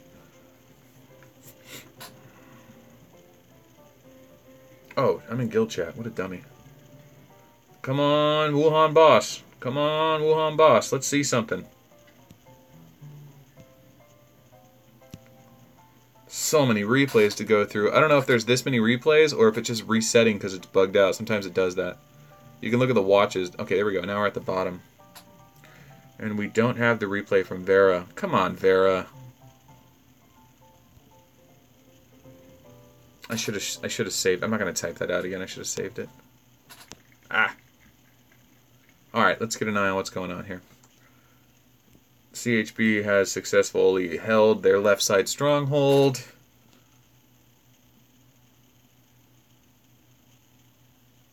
Oh yeah, dude. I mean, a lot of people in my guild, at least 40 people in my guild buy the $20 pack.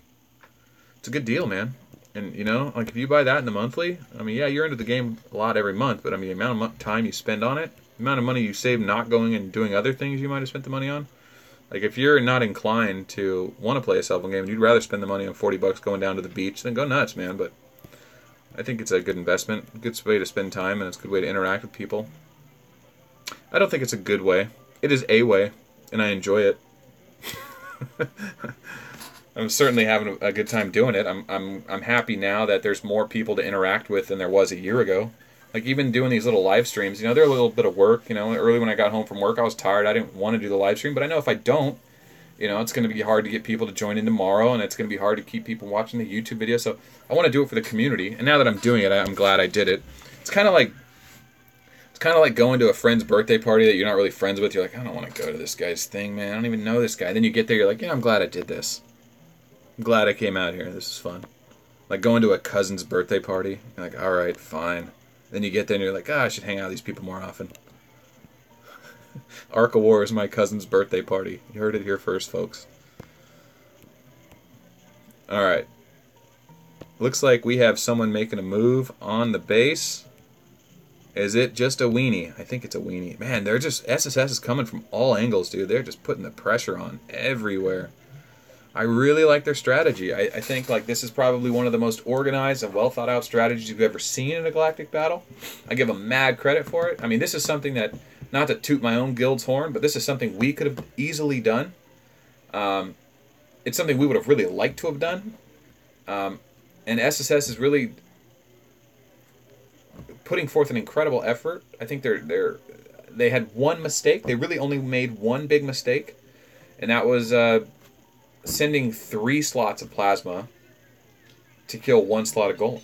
Right? Why? You know Golem has Awakening. You know he's a higher tier than you. You know that plasma is not going to trade against 1 slot that's a tier above you. That was a terrible mistake. That was a mistake so bad that that's kind of like the mistake the biggest spender in the guild makes, and you go, oh man, he just blew it. But you don't want to get mad at him because you know he like loves the guild and he cares about the guild and he spends more than anyone else. So it's like he does put in more work than anyone else, but like he'll make a stupid mistake and you're just like, shit, you know. He meant well. He was trying to do his best, but that was a bad attack and it just set 50 people behind. Not that they weren't already behind before the game started, because they were going against Vera. It's just that that was the move that put them over the top, and now you go, well, what happened, guys? How did it fall apart? And the answer is, well, yeah, so-and-so sent a 3-slot plasma against a golem that was higher tier than him. Well, it's like, yeah, that's technically what caused the points to exchange, but what really caused it was you're going against a guy that has 230 million power, 2.5 times more than your highest player. The highest tier in the troop, highest leadership commander in the game, the best offensive commander in the game, you know, with the best troops in the game for that setup. So I mean, it was a losing battle from the get-go. Not to mention, Plasma trades the worst against airships, the worst. I think he trades equally with airships as he does walkers. I actually haven't checked that in a long time, but airships have so much defense and HP that Plasma just sucks against him. Just sucks against him. But yeah, cousin's birthday party. You're a fool. You're a fool. Me too, though. We're fools together. Alright, let's see what we're missing. Are we missing anything? Alright.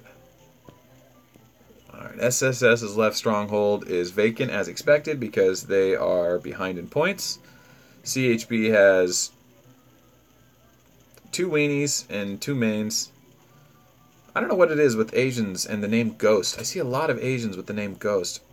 Maybe just a really popular name? I'd like to know the stats of like the most popular names that people choose for their arcs. It's actually not very interesting. There's stuff like that. I find that stuff curious. Emperor seems to be a popular name. Boss seems to be a popular name. Lion is a popular name. In fact, we had 2 guild leaders in the same guild named Lion at one point in my Arc of War campaign. Well, Vera is sitting this one out. He's just sitting on the sidelines. Oh, okay, gotcha. Yeah, if the whole guild started. That was you, Wolf. Alright. Yeah, man. I'll check that out in a minute. I can't stay up too much later. I wanted to get a little more action in this. I feel like people watching this for the first time definitely aren't gonna sit through 2.5 hours, 3 hours of live stream. So I'd like to at least get the highlights and put them in the comments below so that I can at least tell people like, hey, this is where interesting stuff happened. But yeah, that takes work.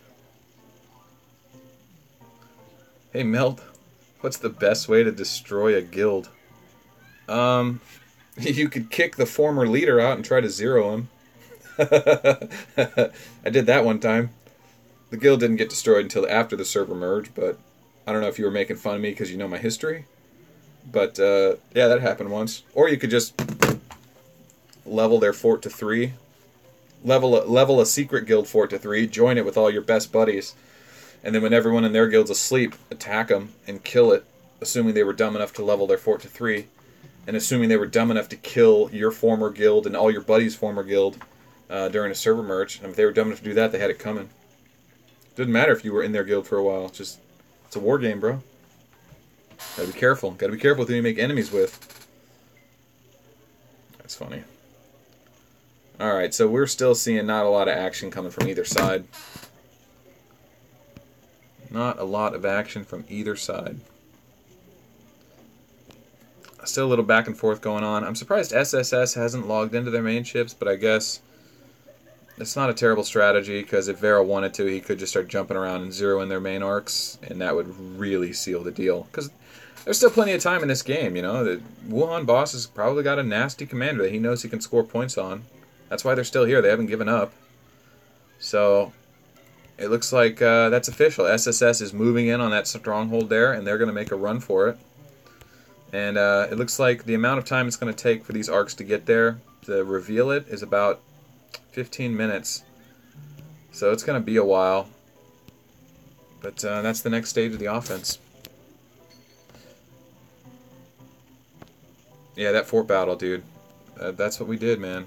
Fort battle took them down. They had 5. It took us 5 hours, though. There was 5 fort battles we had to do to kill that fort.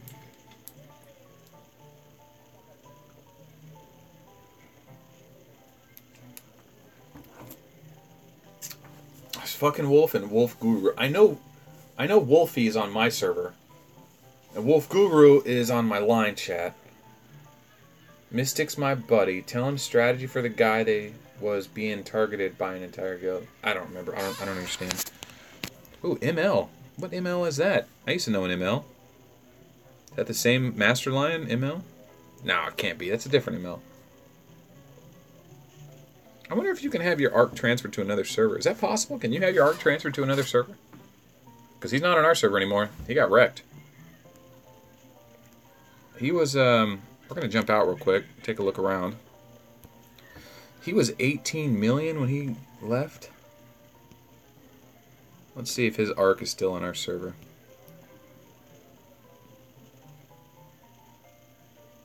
Who is USS NTN James? Oh, he's in TNT now? Oh, boy. They picked him up, huh? We should pick up Pit Grunt, man. It zeroes you out. Takes all your troops? Takes all your commanders? What does it do? Take away your research? Oh, it starts your arc over at 1. No, I don't mean like that. I know you can restart over on your server, but can you transfer to an existing server? Where's ML, dude? I think ML changed his name. Maybe he transferred. I don't know. He kind of lost interest when... oh, there he is. No, there he is. He's an ATM. I wonder if he's... I don't know if he still plays. Different guy, though. Not the same guy in the GB. Indian James is an asshole. He's talked some shit to me, and I was just like, he's like, you need to tell your guild to stop bugging me. I'm like, it's like, bro, I don't know you. I'm not telling my guild anything about it. They don't take orders from me. All right, I'm gonna pause this real quick.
Alright. Sorry for the delay there. I had to jump onto my Gmail, and I have too much personal stuff linked there. And even though I like you guys and I trust you guys are great, we're all buddies and stuff, the problem is that this YouTube channel, I don't plan on closing it anytime soon, so all that stuff is going to be there for years and years to come. So I gotta be careful what I let get out. Yeah. What's up, Mystic? How you doing, man? Dun dun dun dun dun dun dun dun dun. All right, where are we at? We are still at 1.9 million to 376,000. So SSS is still on the offensive as expected. We had the SSS arcs moving into the left side garrison. We had CHB having about 6 arcs here that are fighting arcs and not too many others. SSS, I thought, had 2 main arcs, Wuhan Boss and that 5 million arc, and I thought they should have went on the offensive and started zeroing the CHB guys if they could, but they probably couldn't. But it's worth a try. It's worth a try. You never know. You know, people make mistakes. People aren't as good as at this game as you give them credit for, and some people are better. So take a risk, take a gamble. You're here. It's the playoffs. It's the round of 4. Go for it. SSS have cheaters. Why are we calling SSS cheaters? Are we calling them stream snipers? They're looking at other people's maps to see where CHB is. I'm sure they are. What's my next video going to be on? I have a lot of videos. I just wake up in the morning and then I check the WeChats and line chats and YouTube comments and I see what people want. And if someone says specifically I want this video and I have it, then I will share it. And here, I'll tell you what, I will do a stream exclusive. I will show you something.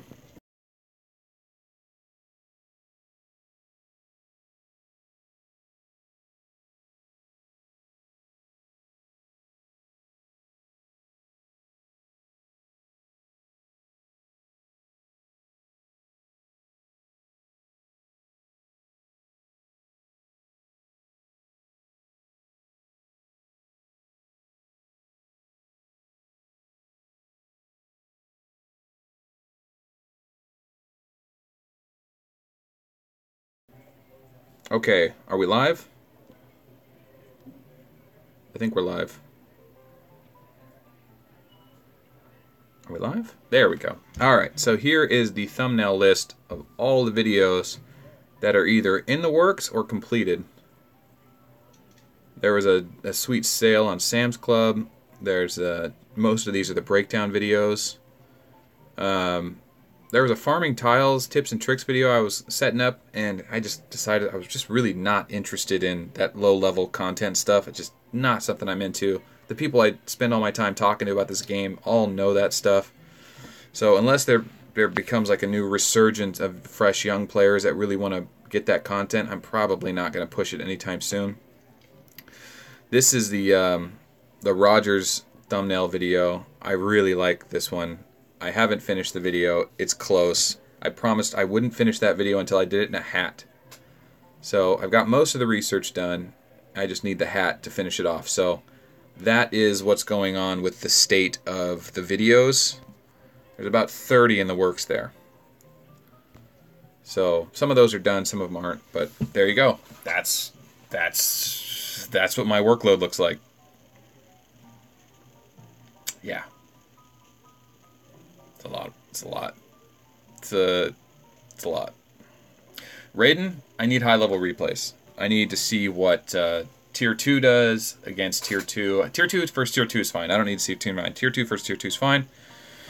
I need level 30 plus skills. I need fights versus other players. Fights versus monsters I can get all day. I can level my skill up to 20 instantly. You know, I could do that. But if I don't have level 30 plus skills, it really makes it difficult, because that black video I did, for example, like, his defense damage really did start scaling nicely. 5% got him 10 to 15% more damage.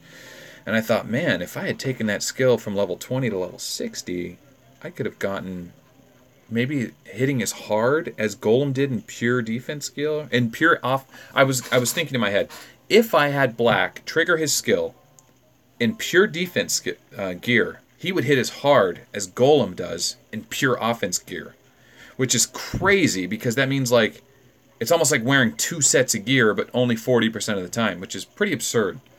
But, you know, there's some other things about Golem. He one-shots whole slots, so they don't get to attack, you know, and that's a big part of it. And Black needs to sit and fight and trade, and it's like, if you're going to do that, you may as well use Rogers. So, I don't know. I mean, I'm just saying there's higher-level skills do change the way a player functions. Like Rogers. Rogers doesn't go invulnerable until you get, like, level 50, and then he's reliably going invulnerable. During the finals, I have 1 gift card so far. That's 1. Will I do more? I'd like to, but it's got to make sense, right? Like, I'm not going to give away $500 worth of gift cards. That's ridiculous. I definitely have that one, and I have a $100 one. I don't know if I'm giving that away yet. We'll see, man. We'll see. The channel, if you look at my channel, it's actually gotten so much, like, it's doing so much better than I thought it would. So, and I'm having a lot of fun doing it. I want to keep doing it. So, probably. I'll probably keep going with it because this is the stream and the channel is just as much fun as the game now for me. So if it keeps staying interesting, I'll keep it going. If people are interested, I'll keep it going. If people lose interest or I lose interest, then you know, it falls apart. But at least, you know, we made something, we left some content behind, so it wasn't a total waste.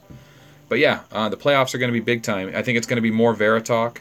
I think we need to get Vera's attention, you know, because there's 20 of us in here. 20 of us in here, you know? Like, Vera needs to know there's 20 people watching him live, and he's really the center of all attention, right? Waterfalling's not here. Adon is not really doing much. And, you know, Wuhan Boss is not really... you know, showing, you know, what he's made of yet. Not that he has to. I mean, he doesn't have an opportunity. He did show us what he was made of. We saw that stupid plasma attack. God, that was a mistake. That was a mistake. I wish I had that replay. If you are in World Chat, please type in, Vera, please share plasma replay. Share plasma replay? Question mark, please, whatever. Emojis. I know the Asians, they like that laughing smiley face. I'll use that one. And that translates form nice and clear. Question mark, there we go. Ah! Okay. This is the DCL smiley face. Come on, come on. Right there. Laughy smiley. Okay. Alright, what do we have? Is SSS in position or did they get popped back?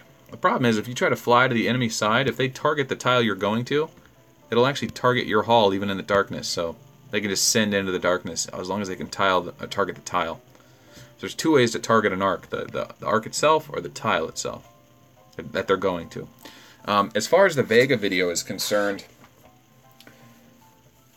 the problem with the Vega video is I can't just take a level 20 skill and say this is what Vega does. I can't just take a level 15 skill and then raise it to level 20 skill and say this is what Vega does. I tried that with Black because it made sense. Because you have to build him a certain way. You're not going to build Black in full offensive gear. It doesn't make sense. It doesn't match his skill set. Yeah, they're just waiting for... They're forcing SSS to go on the offense. They have the point lead. They don't have to go on the offense, and defenders always have the advantage. So it's an SSS's ball or a court to do something with it. But assuming CHB can stick it out for the next 12 hours, which I think 8 o'clock p.m. Pacific Standard Time is when these start, is probably like 8 in the morning Asia time, something like that. So they got all day. They're not worried about missing sleep. Okay, that being said, the Vega video, because his skill is really good, it does hit really hard. And as a general rule, okay, so for those of you who don't know, Vega has a guaranteed hit skill. He's an airship commander that says this attack will hit and he will ignore 60% or 1% of whatever the skill level is. I think it's 1%. And what it can do is it could really heavily mitigate Rogers or defense commanders, which are rare, right? But Rogers is a big problem in the game. So he might be a good one-slot bust solution to crushing Rogers' first slot. And I want to give him a full run before I really commit to that. Because if I can prove that Vega hits Rogers harder than Golem because Rogers stacks defense and Golem just over damages, that would be a noteworthy video worth sharing. If I just make some middle of the road, like, hey, here's Vega's damage at level 15. Oh, here's Vega's damage at 20. Then I just really ignore the fact that Vega is a player. You know, he is an A-level, maybe S-class commander, depending on how he deals with Rogers. Because any commander that can deal with Rogers is going to be an A+ S commander. Because there's only a few in the game that can actually do it, right? And that's what you have to build, because that's what you go against. You go against Rogers, Golems, Stellas, Plasmas, Hoodoos. That's who the bosses are. And if your commander, even if they have great skills and they do neat things, if they can't mess those guys up, if they can't fight those bosses or find a way to fight them, then they're junk, man. They're just cool commanders, but right now they're just kind of junk. So, the Vega video is coming, man. I ate my Vega recently. I had his skills to 40. Not recently. I ate Vega a long time ago. But I had his skills to 40, and I wasn't doing YouTube back then. So, I'll have to do it again. It's really not that big of a deal. It's getting his skills from 15 to 20, I think, is like 400k resources. That's nothing. Getting it from 20 to 30, though, is more like 5 or 10 million resources. And then I know I'm going to eat Vega after that. I know it. So I'm not gonna want to waste that much resources. I gotta hopefully get somebody that has real replays, not ace replays, to show me their Vega in action with gear and research versus a player they trust. But the channel is really not that popular yet, and not a lot of people use Vega, so it's going to be hard to get that stuff. So maybe I'll reach out and ask people that run Vega with level 40 skill plus to show me some versus Rogers replay. With even just tier 2 would be fine. I don't need tier 9. It all scales up. Tier 9 does survive better than tier 2. That is a problem, I guess. But I can run the same test with a Golem versus tier 2 to get an idea. So. You're hot, Legacy. Kill them all. Show them what your Rangers... Lops, he supports the Ranger replays. Lop's a big fan of Ranger replays. Yeah. We'll give Lop what he wants. Lop gets what he wants. That's the way the world works. Alright.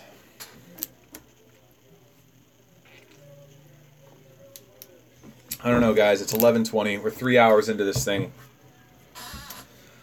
Is it good to run offensive gear on Vega? I think so, absolutely. Vega's 20% skill sucks. And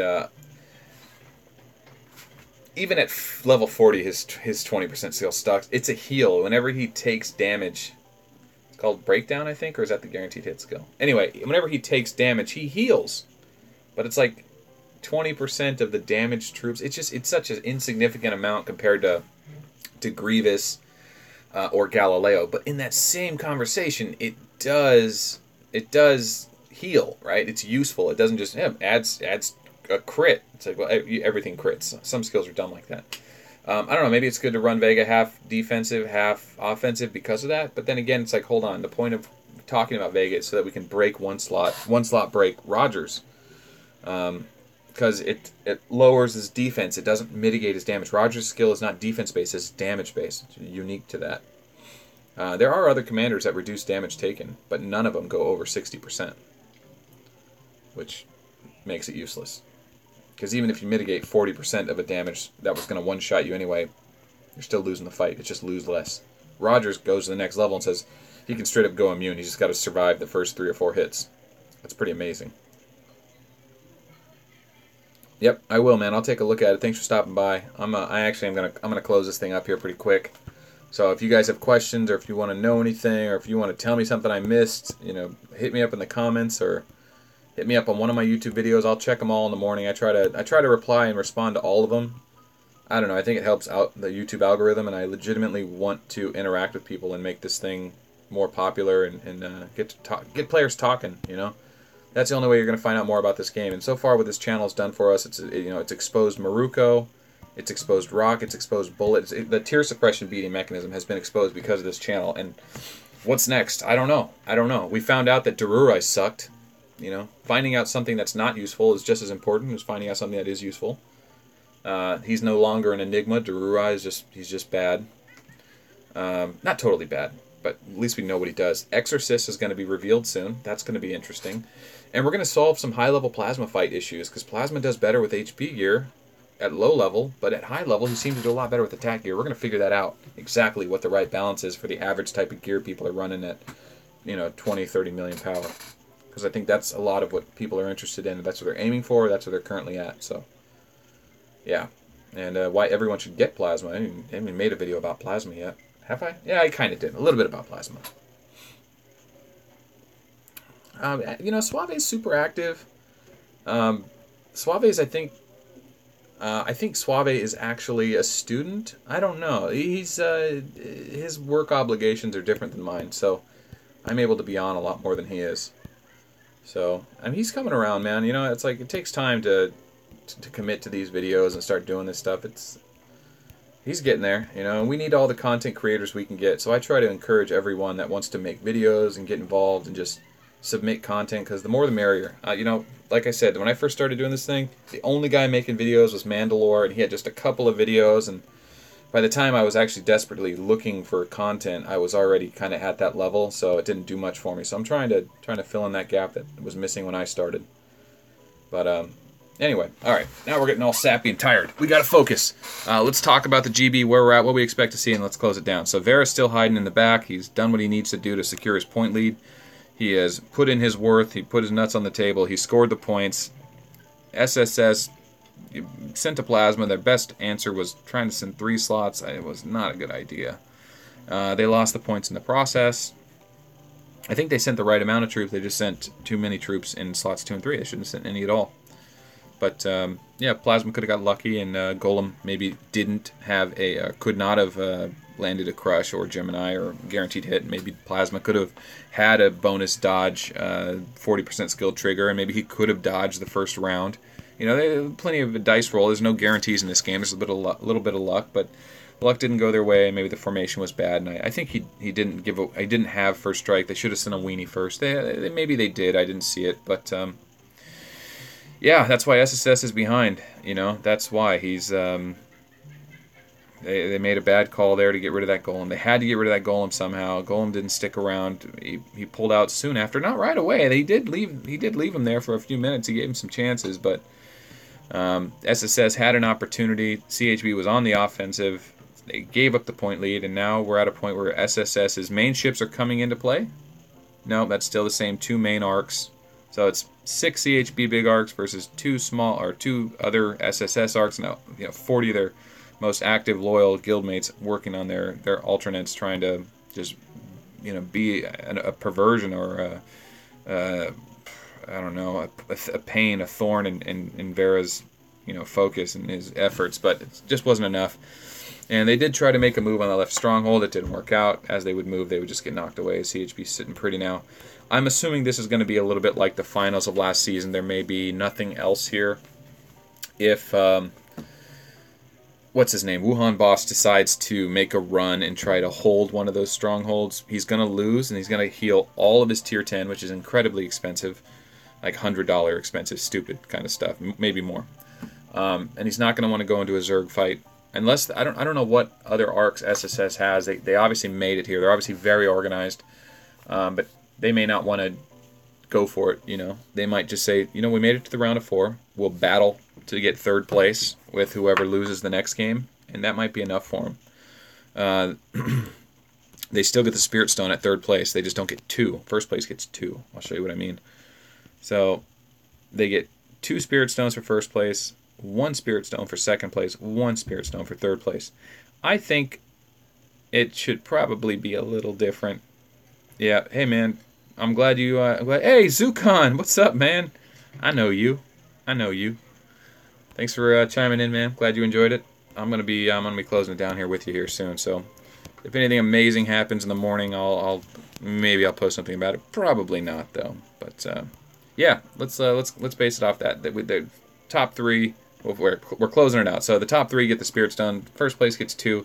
2nd and 3rd place get the same thing as far as I'm concerned. For the amount of rewards, it's rubbish. So maybe SSS saying, we couldn't beat Vera in a straight up fight anyway. We tried our best strategy. It wasn't enough. Let them have the extra Spirit Stone. We'll fight it out for 3rd.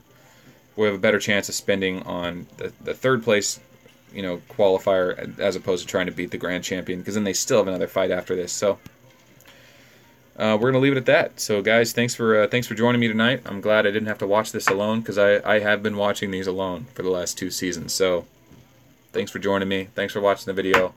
Thanks for liking it. Thanks for all that. Thanks for helping out the community, because a lot of people that have to watch it live don't realize that, you know, a month from now, 6 months from now, a year from now, people are going to come back and watch these. Not the full thing. I don't think they're going to watch the full thing, but they'll come back like, oh, man, these guys, they were back in the early days when people didn't even have 1,000,000 leadership commanders before Massacre, back when Massacre permanently destroyed your troops and there was no troop healing forgiveness. There should be a troop healing forgiveness. Whatever troops you lose at the end of the week, maybe you should be able to get them back for 1% of their value. You know, just everything you lost at the end of the week, they go to heaven, and then you can visit heaven once a week, and the game will give you all your troops back at 1% of their value. That would be reasonable, right? Because no one likes getting 0. They hate losing players. That's probably the #1 complaint. I permanently got 0 and lost all my troops. Like, I want them back. And they're like, sorry, we have to give a fair advantage to everyone. We can't give your troops back. So maybe if they implement a heaven station, you know, we'll bring them back from the grave. Anyway, all right. That's the idea to end the night. Thanks for watching the stream. We will catch you on tomorrow's video. I usually upload a video every day now, so tomorrow, if you click that bell icon, it'll tell you. If you subscribe and hit the bell icon, it'll tell you if I put a video out. If the videos start to ignore you, you can just ignore those bell icons. I end up doing that. I'll watch someone on YouTube for like a week or two, and I'll just start ignoring them. Like, why do I still watch this? But anyway, I have a playlist with all the videos in it too. You can check out, and it just goes from one to the other. I try to make every single video have at least content useful to every single player. I try to implement something that no one knows or very few people know, that at least the highest level players that know more than me at least get something out of it. So stick around for the video. If I don't have any useful information in a video, call me out on it. I do try to put something special in there. So, yeah, no, that buff for under 21 is nice, but yeah, it gets a little wild after level 21, man. It really does. But yeah, thanks for watching. Have a good night, everyone. We'll see you on the next one. Peace.